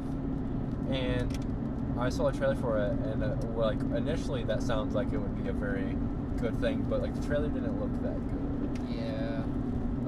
Which made me sad because Oscar Isaac. He was in Annihilation though. Yeah. And The Last Jedi, that was last year. Yeah.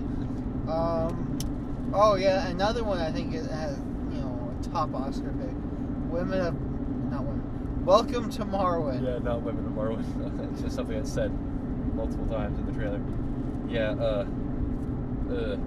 I don't know, after watching The Office, I don't know how much more I can deal with Steve Carell.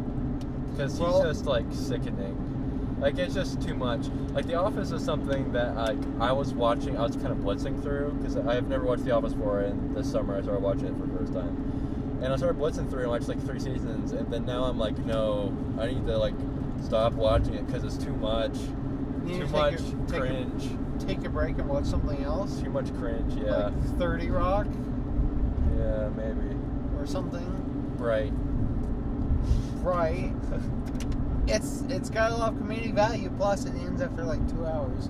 But it feels like 6 though. The only reason I'm saying Welcome to Marwen is because every so often you get a really good feel-good movie that gets nominated, I think that'll be Beautiful Boy. Blindside. That'll be Beautiful Boy. And the guy that did Welcome to Marwen won with Forrest Gump. Oh yeah. And I was forgetting Steve Carell also in Beautiful Boy. Steve Carell's doing everything now. Now that he's not latched on to this show like a prisoner in a chain. That ended he can long time ago. Yeah. Now he actually has been doing all kinds of movies that are things other than comedies. He's capable of doing more now. I don't know. It looks like Welcome to Marwen looks like you can laugh a lot during the movie. Beautiful Boy less so. That one seems like it's going to be an exhausting movie. I want to see Welcome to Marwen just because of the funny value. I think it'll be hilarious. I just don't think I can sit through it. The trailer was too much for me. Like, it's just, oh.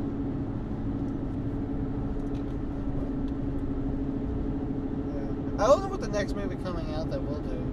Unless we just decide to bite the bullet and do like the Meg or something like that. Is First Man, that's like October, I think. October, November.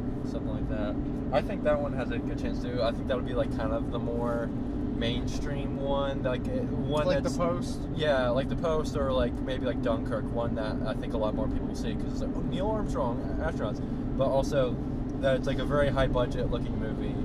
And it looks less, A24-y. Here's the thing with the Oscars. A24, Focus Features, and Sony Classics.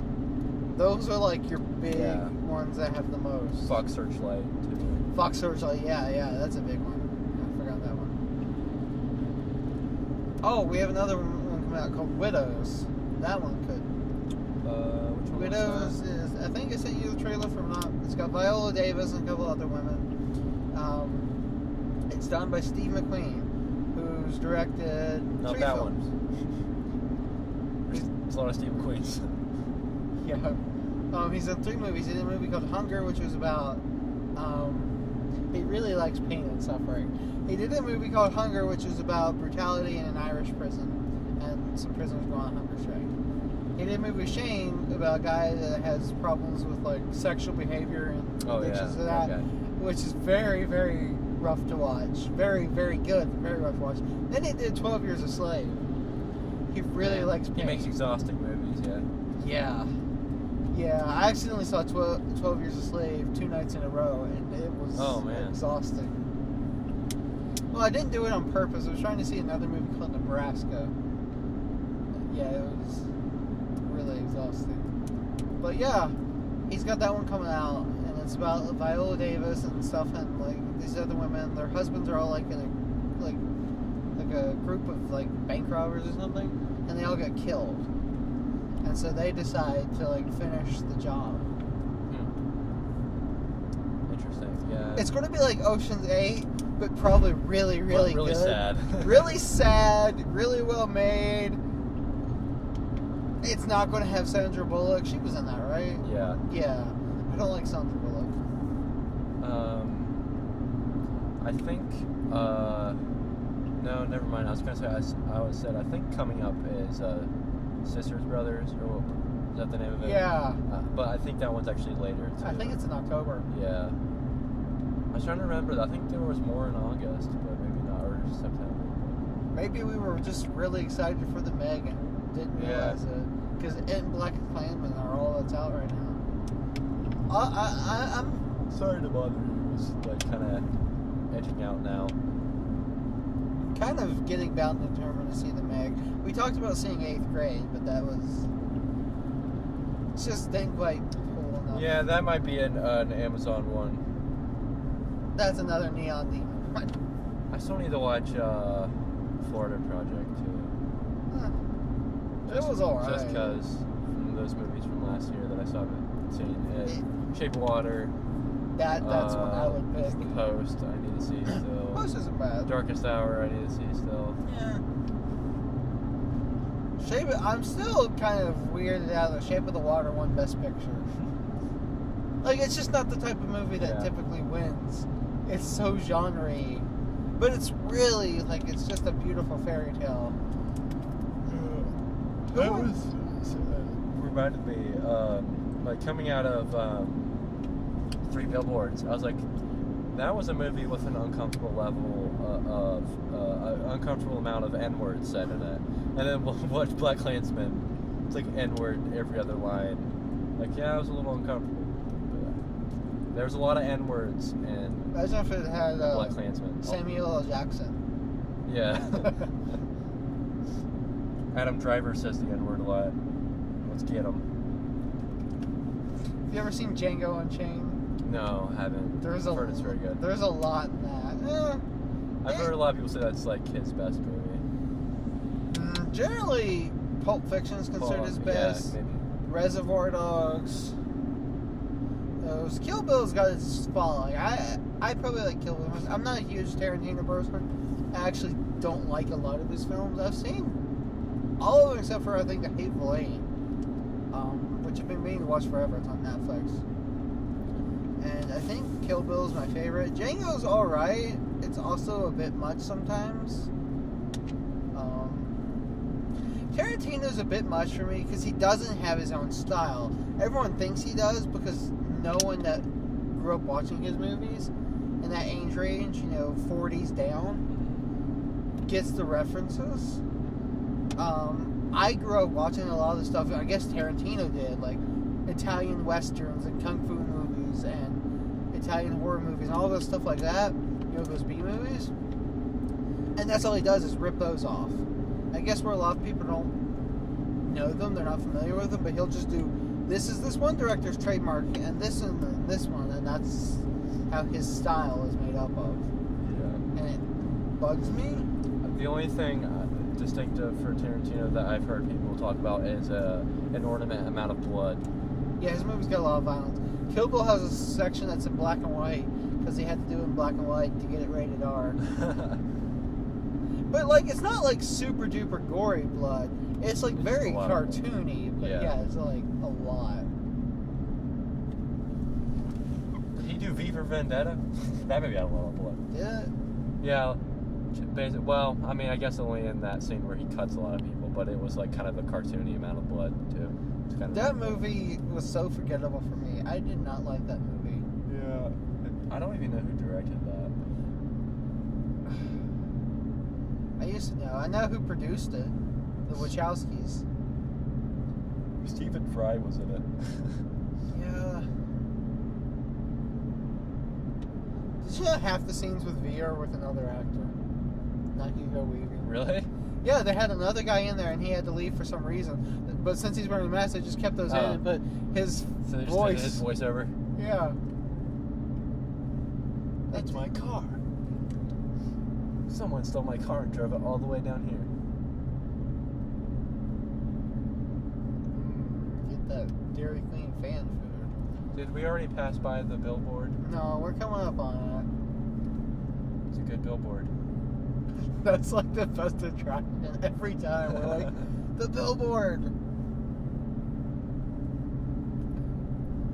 That was Sicario when we took a picture of that, right? Or no? Yeah, it was Sicario. Okay, it was Sicario. Yeah, I know, because Where that's... did we see Sicario? Oh, we saw that at the big theater in Yeah, we saw it at Frank's. Yeah. That's a shame. Hey, there it is. Without the shedding of blood, there is no forgiveness of sins. Southern Exposure, Platinum Gentlemen's Club. I know every theater we go to by name. That's the Regal. Frank's is the big one. Frank's, yeah. I just know it as the Cinnabol. Frank's Cinnabol. The Blacksburg Cinnabol. Lyric is the indie one, the hipster one. Yeah. We've been to the Marquee 14 is Beckley. And Withville is also Marquee.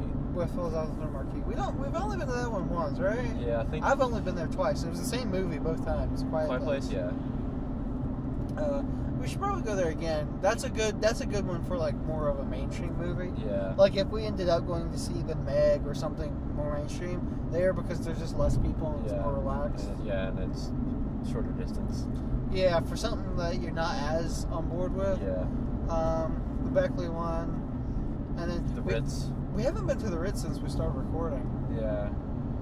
Well, when it comes to Oscar season, yeah, maybe we'll when it comes around February, we'll catch up on movies there. I went to the Ritz every weekend. Well, so that was the funny thing was, throughout that year, it was like, I don't know what's going to be nominated for Oscars. Like Dunkirk, maybe even More of the Planet of the Apes could get nominated, maybe even Logan.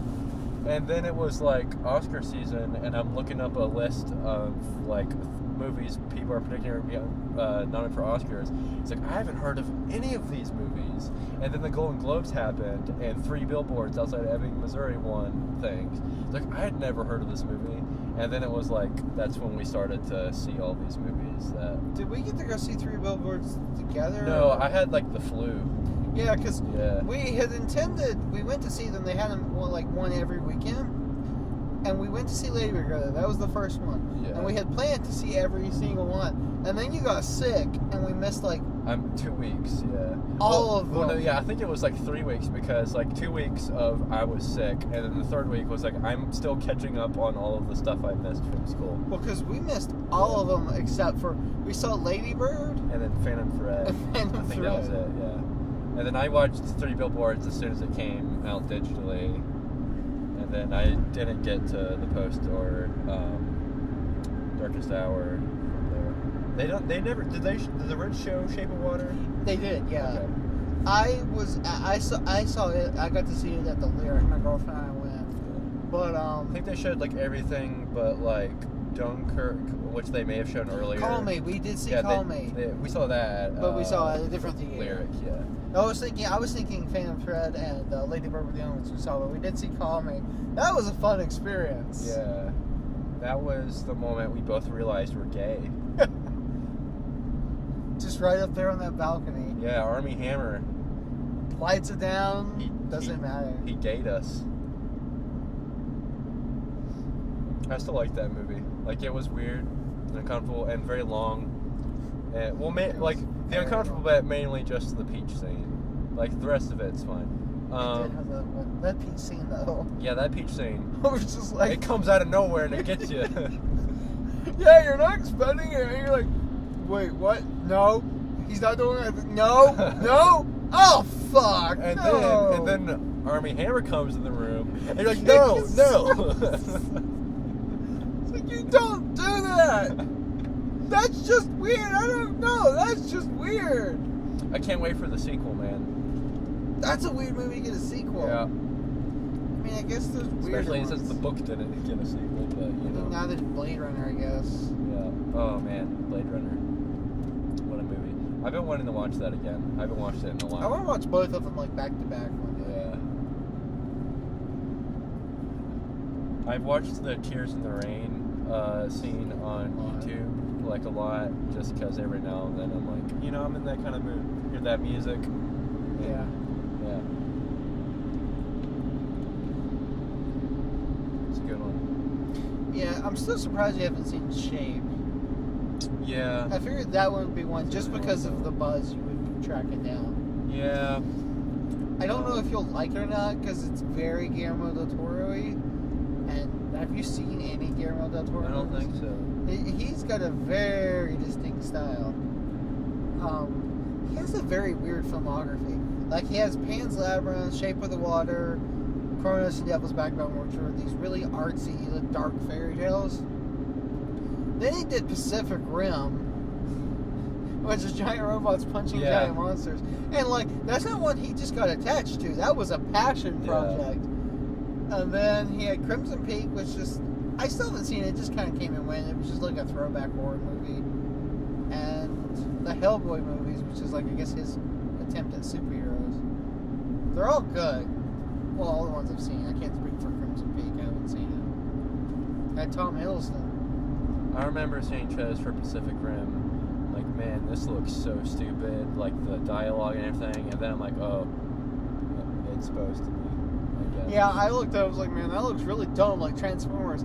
Then I saw, I was like, oh, no, it's not like Transformers, because it knows what it's doing. It's like Godzilla Transformers. Also, like, unlike Transformers, you get to see the action, it's well done. It doesn't look like two trash piles having sex.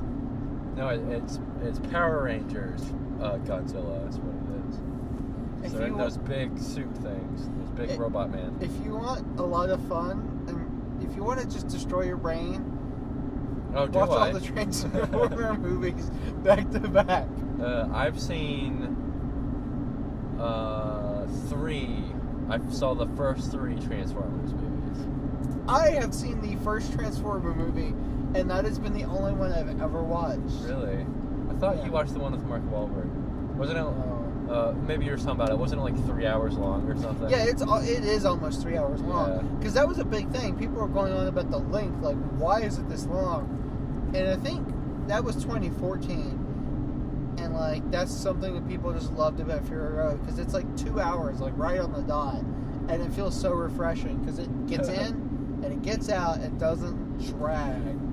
Like, also, like, it has a scene that's very well known where they just stop the movie to explain why a guy can bang an underage girl. Oh, yeah. Yeah, I heard about that. Most of Michael Bay's movies have some reference to pedophilia. Kind of like Zack Snyder, most of his movies have something to rape. Weirdies. Yeah.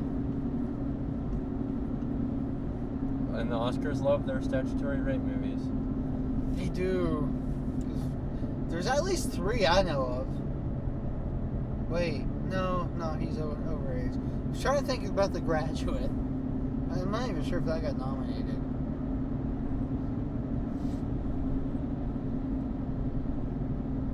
Because you've got An Education, Call Me By Your Name, and what's the other one? Which Call Me By Your Name? The Reader. It's legal in Italy or something, I think is the defense. In the U.S. it probably wouldn't be. Although, like, Elio's old enough for, like, I don't know how it all works, but Elio's old enough to have age of consent or something, which I don't know if it's completely illegal then. I don't know how it works. Not something I've really researched, to tell you the truth. The consent laws of Italy? Yeah. Well, no, I mean, like, even in the U.S. Not something I've really thought about too much. You never know, we might need it. Yeah.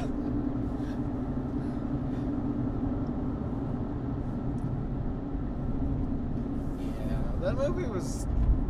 It was alright, it was just too slow. Yeah. It was too artsy, like, in that, like, oh my god, this is too much for even me sort of way. It was Italy, the movie, featuring gay dudes. Or bisexual dudes. I think the point of it is that it doesn't matter. That love is love. Yeah. Because doesn't he have sex with that girl for like 5 seconds? It's not a joke. I think it literally is a 5-second scene, and then he like passes out or something. I think it comes at the end of it.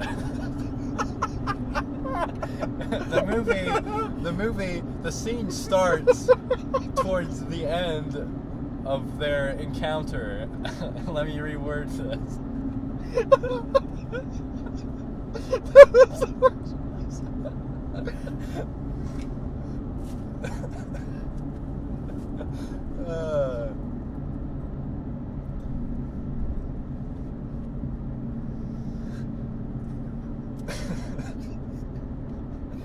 Great podcasting. That's good content. It comes at night. The porn parody writes itself. Did you say for a while on Amazon, every time you looked up a movie, you I got would the look up porn a lot of movies and there would be porn parodies. I remember the La La Land one. I forget the name of it, but I definitely remember seeing a La La Land one because I think one of my friends mentioned it too. One of my friends was wanting to watch it too. He's like, "Hey, all I found was this porn parody." Like, yeah. I'm waiting for the Jason Bourne one, Jason Porn. Yeah. I think we talked about that on the Sicario episode. I can't remember. Yeah. It all blends together. Yeah, we repeat the same things a lot. You know, deal with it. we don't get to see a whole lot of movies. Yeah. We don't. Yeah, this is going to seem like a super pretentious podcast though, because everything we go see is pretty much artsy. Like we don't go see many of the mainstream movies. BLACKkKLANSMAN, like, it had commercials on TV. It's a little more mainstream, but it's But still it's like not semi-limited release, and it's in. It's not a published it. Don't remember. Focus Features, I think. Maybe, yeah. Yeah, it's not like a big studio movie. Yeah. It's not like, well, like if we had started this in 2016, we went to see War, Yeah. Baby Driver. Last year we saw, and like even this year we saw Solo. Yeah, that was just Solo. before we started this. A Quiet Place. If we did that one. Yeah, that's a fairly mainstream one. Yeah. Last Jedi. Oh yeah, we saw that. Phantom Thread, very mainstream. Yeah. Everyone's seen that. All about the mushrooms. That's the moral of the story is. Mushrooms. Some mushrooms aren't good for you. You shouldn't eat them. They make you real sick. But smile while you eat them. That movie was very... Have you ever seen anything else P.T. Anderson's done? There Will Be Blood.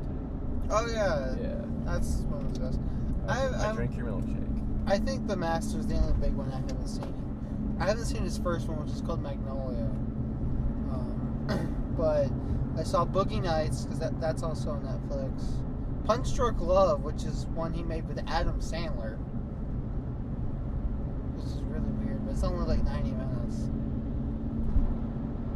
I don't watch The Master just because Joaquin Phoenix and Philip Seymour Hoffman, and I haven't seen enough movies with Philip Seymour Hoffman, good Philip Seymour Hoffman. You want a really good one with Philip Seymour Hoffman that's on Netflix? Capote, or that one's on Amazon, I think. Yeah, Capote. that's a good one too. Yeah. No, there's one he's in on Netflix called Before the Devil Knows You're Dead. It's him and Ethan Hawke. Oh. Yeah, I know about it. I also haven't seen enough movies with good Ethan Hawke. There you go. So there Kill we go. two birds with one stone. I know it because it's directed by one of my favorite directors, who's really underrated, called Sidney Lumet. It was his last movie. He directed things like Network and 12 Angry Men and Dog Day Afternoon. Have you ever seen Dog Day Afternoon or heard of Dog Day Afternoon? No. It's a really odd movie. Really odd. It came out in the mid-70s, which makes it even more odd. It's about Al Pacino's in it, and he's a guy and this other guy, they rob a bank. They're holding everyone hostage. And he's trying to rob the bank to get money so that his lover can have a sex change operation into a woman. But his wife and kids don't know about this or anything. It's a very strange movie. It's really good, but it's very odd. It's one of those ones I got for free, with back when Flickster was a thing. Oh, yeah. I used that temporarily. I used it because I got like 10 free movies from them. A lot of them weren't very good, but I got a couple We got some free movies from Voodoo when we started that, too. Yeah, I got some free from Voodoo. When I got them, it was all a terrible selection. It was like Paranormal Activity and yeah, Voodoo, it was like all bad movies except for Rango, baby. We got Rango. Yeah, I got Rango. I really like Rango. Movies Anywhere. It gave some free ones. Yeah, they give you all kinds of movies. It just gives them to you. They're not good. But it's Ghostbusters 2016? Yes. But it's the unrated version. Even better. Jason Bourne. Lego Movie, people say is really good. Yeah, I want to see Lego Movie. It's still weird I haven't seen it because I'm so into Lego. Big Hero 6 I've seen and thought was fine. I've been wanting to see it for a while too. I wasn't crazy about it. Like, it was alright. And Jason Bourne I watched. Wasn't a great Jason Bourne movie. Might be the worst, although... Ultimatum? No, not Ultimatum. Legacy. It's a toss-up. But it has Alicia Vikander, Tommy Lee Jones, and Riz Ahmed, so like a big cast there. Riz Ahmed's doing everything now. He's in Venom. He was in Rogue One. Oh, okay. He was in Nightcrawler as his partner guy. Yeah. And Yeah, that scene, man, at the end of Nightcrawler. That whole movie. I don't think we ever talked about Nightcrawler. No! I watched Nightcrawler like a couple months ago. Yeah. It was one of the first movies I watched after I finished school. Nightcrawler was a movie. I saw it in Interstellar on the same day.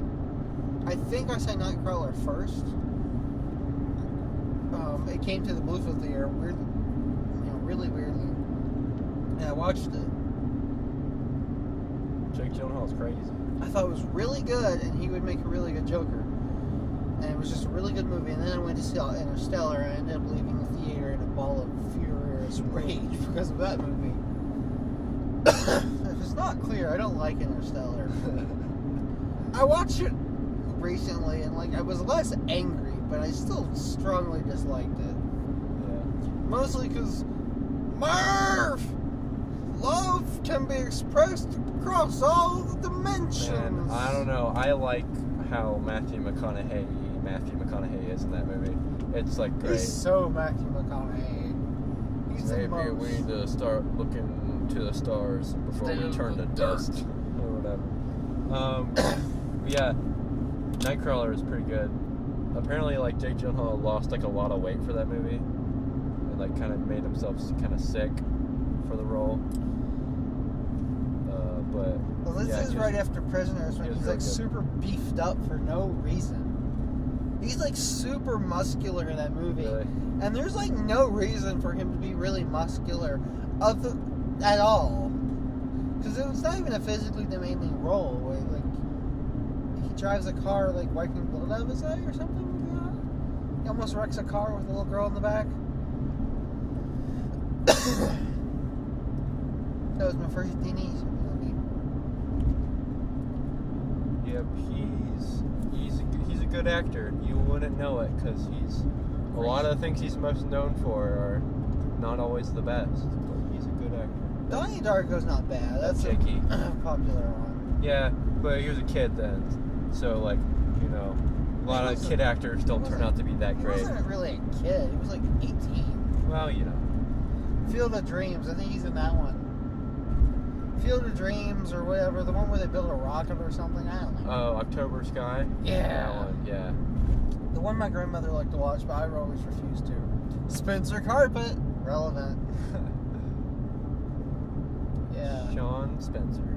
Weirdly enough, apparently Jake Gyllenhaal and Ryan Gosling go up for a lot of the same roles, which is weird because I don't see them being able to play the roles each other seem to do. Blade Runner 2049 would be a very different movie if Jake Gyllenhaal. I don't know if he could have done it. Like, he's a good actor, but I don't know how good. I think Ryan Gosling was perfect for that because just cool and quiet. And Ryan Gosling, perfect for that. And he does not like to talk, I don't think. Yeah. Because a lot of his movies are him not talking. Like, he's really quiet and dry. He almost never talks in almost Only God Forgives. Yeah. Well, and like I think he's like that in general too. Like if you watch his interviews, he's kind of a quiet dude. He's pretty funny though too, but he's a lot like Harrison Ford actually, kind of quiet, doesn't say a lot, but has like a really dry sense of humor. So they're perfect for each other. He was in Young Hercules. Can't forget that. Who? Ryan Gosling? Yeah. He was young Hercules? Yeah. It was the prequel show to Kevin Sorbo's Hercules. Oh, that's but weird. Ryan Gosling played young Hercules. That's weird. I wonder how that feels for Kevin Sorbo, that the person that played the younger version of his character is so much better of an actor. Yeah. I mean, Kevin Sorbo's the poster boy for bad Christian movies now. And libertarian movies. He's in a few libertarian movies. There's this one libertarian movie that's like all about guns, but all of the reviews for it in the trailer are like from Facebook. This random guy.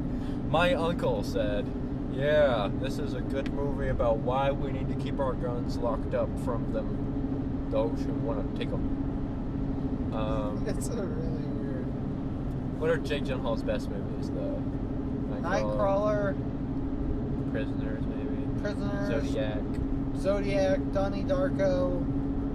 Akja, whatever it's pronounced. Dude, I kept forgetting it was him in Akja. He's really weird in Akja. Yeah. And like when I say, you have to understand, it's just a given that Jake Gyllenhaal's weird. Yeah. When I say he's really weird, he's really weird. Tilda Swinton too. That's another one that's generally just kind of weird. She's really weird in that movie. That movie's really weird. It was a good movie. It was a really good movie. I do recommend watching it. That's definitely one of the best ones Netflix has put out. But it's not necessarily the most family-friendly movie or just friendly movie. And don't eat it. And don't watch it while you're eating a bacon sandwich or anything like that. Yeah, don't eat a pig, elephant thing, whatever it is. It's like someone watched Food Inc. Yeah. And decided it needed a story, and they gave it one, and it's very unsettling. It's got Paul Dano in it too. Another one that's just generally weird. I had to watch Food Inc. for a class at Concord, and the professor was like, "Don't eat when you watch it," and I ate lunch when I watched it just to prove her wrong, and it was fine. I didn't get grossed out at Food Inc. I was expecting Food Inc. to be a lot worse than it was, like gross you out wise, because I've seen worse from like other food related documentaries or whatever. I've never watched a food documentary. Food Inc.'s, yeah. Closest I've watched is Okja. Natalie Portman made a food documentary that was in like select theaters this summer that they were I saw some people talking about. That's weird. Because she's like a very big vegan proponent. And so she made this documentary about the food industry and stuff like that. I wonder if she became vegan on her diet for Black Swan, where she goes to nothing with weight. You still haven't seen Black Swan. I need you to see Black Swan just so we can talk about it in comparison to show favorite Neon Demon. You need to watch Whiplash. A lot of people compare to Black Swan. Whiplash is like if Black Swan wasn't really weird and trippy at the end. Like, Whiplash is very grounded, very real, because it's actually based off of Damien Chazelle's actually experience as a jazz drummer when he was a young man before he got into the movie industry. I need to see Birdman too. That just reminded me of all those that year's Oscars. Oh yeah, let's also not forget Boyhood. The movie. Everyone was like, "That's the movie we're going to remember," and then everyone forgot it. I haven't seen it, nor have I ever been dying to or anything. It's on Netflix. Yeah. I think it's worth one viewing just because of the gimmick of where they made it over like 12 years. It is worth viewing once for that. But all in all, I don't think it's an entirely really very good film. All in all, that's just my personal opinion of the matter. I really want to watch La La Land just because how much I love Whiplash, and that's like Damon Chazelle's much like more popular movie. Doesn't he have another movie coming out? Yeah, he has a movie coming up. I forget what it is. I think he was working on it with someone else, but it was supposed to be a big thing. But yeah, Whiplash is so good, man. Watch Whiplash. Everyone watch Whiplash. Who's directing First Man? I don't remember. Damien Chazelle. There you go. I don't remember. What if it really was Damien Chazelle? That'd be wacky. Christopher Nolan. Plot twist. Christopher Nolan. That seems like a movie he would do, but you know. I'm really curious what his next movie will be. Yeah. Where he's going, because he seems to be kind of scaling back and restructuring himself. Yeah, I hope it's a After thriller. Interstellar. Have you seen many of his thrillers? He only did a couple. I've seen Memento and Prestige, and I haven't seen Insomnia. I haven't seen Inception all the way through yet, and I haven't seen Following. Other than that, I think I've seen it. I haven't. Inception I would consider a thriller. Following is the only movie of his. I'm just saying, like, those are the only movies of his I think I haven't seen. The Following is the only one I haven't. Insomnia is probably his most underrated movie, I think, because like it's like totally forgotten and overlooked, and it's really good. They on the IGN UK podcast, every time they interview like an actor or director, usually it's directors, they always ask them what they think of the movie The Prestige, because that's like their favorite movie ever. And it was, I believe, the guy that directed the last Jurassic World. I forget the guy's name. He's like a Spanish director. Yeah, he did. He did the Impossible, whatever the. He did the Impossible. Yes, yeah. I've seen that. That was good. That was some good Ewan McGregor and Tom Holland, young man Tom Holland, and Rachel Weisz, I think is I forget who plays the mom. Naomi Watts. Yeah, Naomi Watts. I forget because she's like passed out almost the entire movie. But he was like Insomnia. He's like, that's my favorite Christopher Nolan movie. He's like, it's so underappreciated. So that I almost watched it the other day, but instead I watched Batman Begins. It's like one of his most popular. Because I was listening to that podcast and I was like, I've been meaning to like fill in my Christopher Nolan backlog. So Insomnia is like one of the best thrillers. Someone I think has a lock on thrillers, and I think Insomnia was like one that of that caliber. Is caliber with a David Fincher. Oh yeah. Who's one of the best thrillers. David Fincher's one of my favorite. Which I've just seen Zodiac of his movies. They just added a new one of his to Netflix. Which one? It's called The Game. The Game? Haven't heard of that one. It's one of his first ones. And Seven's still on there. Seven, yeah. Seven. The thing about Seven is I already know how it ends, and I've seen some scenes from it. But it's still a really good ride. I hear it like makes you feel really gross after watching it. It's one of those kind of movies. A lot of his movies do. Yeah. Gone Girl is really good. The book's not bad, but it's also kind of that book your mom reads at the beach. But David Fincher does kind of take it a level. Girl with the Dragon Tattoo, a lot of people prefer the Swedish one. I prefer the American one. I actually think it's a lot better. I've heard it's very good. It's really good. But if you want to talk about a movie you feel bad after watching, or even almost kind of guilty, it's So that's the thing about it. I don't know anything about it. I just know it's like a mystery. Watch it. Yeah. Keep that blindness and go into it blind. I think you'll enjoy it more than I did, because I think I read the book and watched the Swedish one first. You know, Daniel Craig's in it, and Rooney Mara, is that right? Yeah. Yeah. Rooney Mara. I really like Rooney Mara. She doesn't get enough. She was in Her. I like Daniel Craig. That's an underrated actor right there. No. Rooney Mara is in that movie where she plays Mary Magdalene. Yeah. Who's Jesus? Like Jake Gyllenhaal or someone weird. I think it was. Was it Ewan McGregor? Because Ewan McGregor was Jesus in something. He was Jesus in a movie where it's just about Jesus going to the desert. Oh, was it Joaquin Phoenix? I think it is Joaquin Phoenix. Yeah. Who hasn't played Jesus? Casey Affleck needs to play Jesus, and then we'll have everyone has played Jesus. Joaquin Phoenix Jesus sounds really weird. Yeah. The Ewan McGregor one, I'm not sure that movie's not a joke. Because you know that meme, it's like my grandma has No, it definitely is, because the thing about it is he plays both Jesus and Satan in it. And they're like kind of wrestling with each other throughout it. They're like brothers. It's one of those movies where it's a take on it where Jesus and Satan are like brothers. They're like two sides of the same coin. But like, well, it's just that Obi-Wan meme. It's like my grandmother has this picture of Obi-Wan. She thinks it's Jesus. I'm like, did they really cast him just because of that? I feel like they did. General Kenobi. Hello there, General Kenobi. Come full circle. Come again. No. That was the worst Freudian. That was just the best phrasing. Well, it's funny because I was like stumbling on my words and trying to find what I was supposed to say, so it came out twice. It comes in.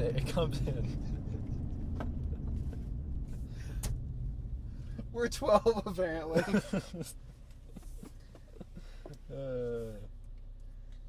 We should find like some super big mainstream blockbuster movie that neither of us knows anything about and go see it. And You just should be go totally see confused. Infinity War again by yourself, and then just do a solo. Talk about Infinity War. I don't want to see a Marvel movie. No offense, Marvel movie fans, but I want to keep the streak going of me not watching Marvel movies. We should go see like what's something really big. I don't know. Next Transformers movie. We'll go see Bumblebee. Something like that. That actual thing is happening? Yes, but it's not directed by Michael Bay. It's the first one not to be. And from the trailer, it looks like a movie. Like it looks like movie? it looks like a normal movie.